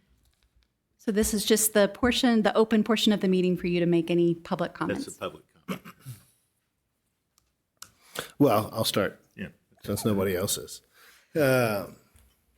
Chelsea, I've shared with you both at executive session my thoughts here. I think 2025 was something of a mixed bag. We started the year out with what I think the industry has considered one of the better legislative sessions we've ever had. And I know that a lot of work went into it on your part, coordinating with both our trade partners and stakeholders, along with the governor's office, to make that a successful thing for us. And then everything was great right up to the point that it wasn't, which we'll just, say was December 15th. But I think that the test of true leadership is what you do in times of adversity, and I think that everybody here believes that you have shined in an enormous way during this trial. So I am grateful that you are our executive director, and hope that you are for a very long time. I would echo those comments and say for at least another year, yeah. No. Just kidding. No. Hey, this is, the hand you got dealt on December 15th was not one that anyone was wishing for or planned for. And I think we've covered that, ad nauseum. But as we've discussed several times, it's how you play the hand, that really matters here. And that's when leadership comes around. And I see that your staff is behind you. They're supportive. They're engaged. And that's after what is it now? 6 weeks of almost 2 months of pretty heavy action. And so, we're going to get through that. We believe it. I know you do. And as difficult as it is right now, I think this will get resolved in a relatively short period of time, and you've certainly accepted responsibility, and that's a big thing in my mind. But at the same time, I've got every bit of confidence that you'll get us through this thing, and this will be one you can tell your grandkids about or something, or maybe forget about. But thank you, I think, is the main thing. Thank you for how responsive you've been and supportive of all of the, input we've had and receptive of that. So thank you. Chelsea, thank you for your hard work. Certainly, I don't believe you're defined by the Realm launch. No. I think you're defined by how you responded to it and how you've led us through that adversity. And so I think you did a fantastic job. And as you had been doing prior to that, there may be a lot of people that disagree, obviously, because they're not happy. But there are also a lot of people that understand that a task of doing something, a conversion of that magnitude it will come with its challenges, and we recognize that. I certainly do. And to that, I think we should do another one in 2 years. Yeah. I'm not doing another one. 2 years. Yeah. Notice, Yeah, motion to adjourn. notice I won't be here then. No, but thank you so much for, we've truly seen you go above and beyond to take care of the people that have called us specifically as commissioners or emails, right? I turn around, send you an email, and Chelsea responds within 20 minutes, taken care of, done. And so certainly appreciate that you take the care to ensure that your licensees are taken care of as well. So certainly appreciate all your hard work. And we look forward to working with you in the next year. Thank you so much.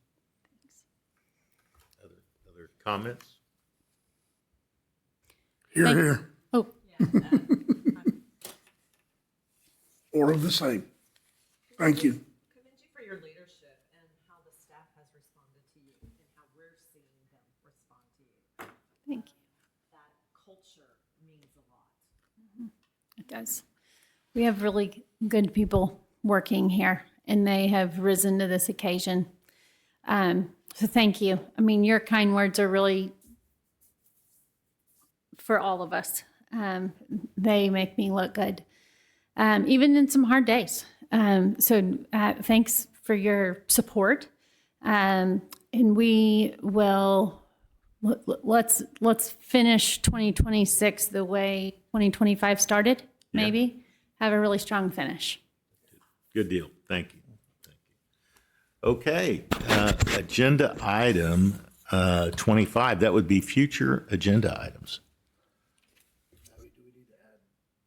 Mr. Chairman, I'd like to request for the May meeting to have a representative from, Yeah, yeah, yeah, so. a software vendor to Yes, maybe so- do a presentation as to the status at the time and also kind of a briefing of what happened.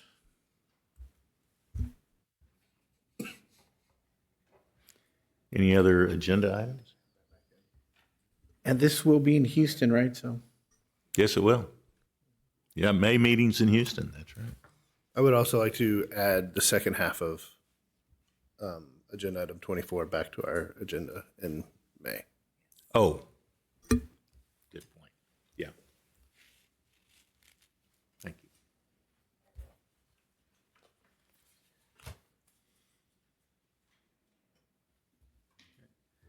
All right, any other agenda items for May? All right, hearing none. Here's the schedule of future meetings. May 4 in Houston, August 10 back here, as well as November 9th. So I think that's it. Long meeting. Thank you all for being here. Thank you, commissioners. A lot of hard work, tough work we did here today, and we appreciate everyone. Appreciate all of you for being here as well. Meeting's adjourned at 3:15.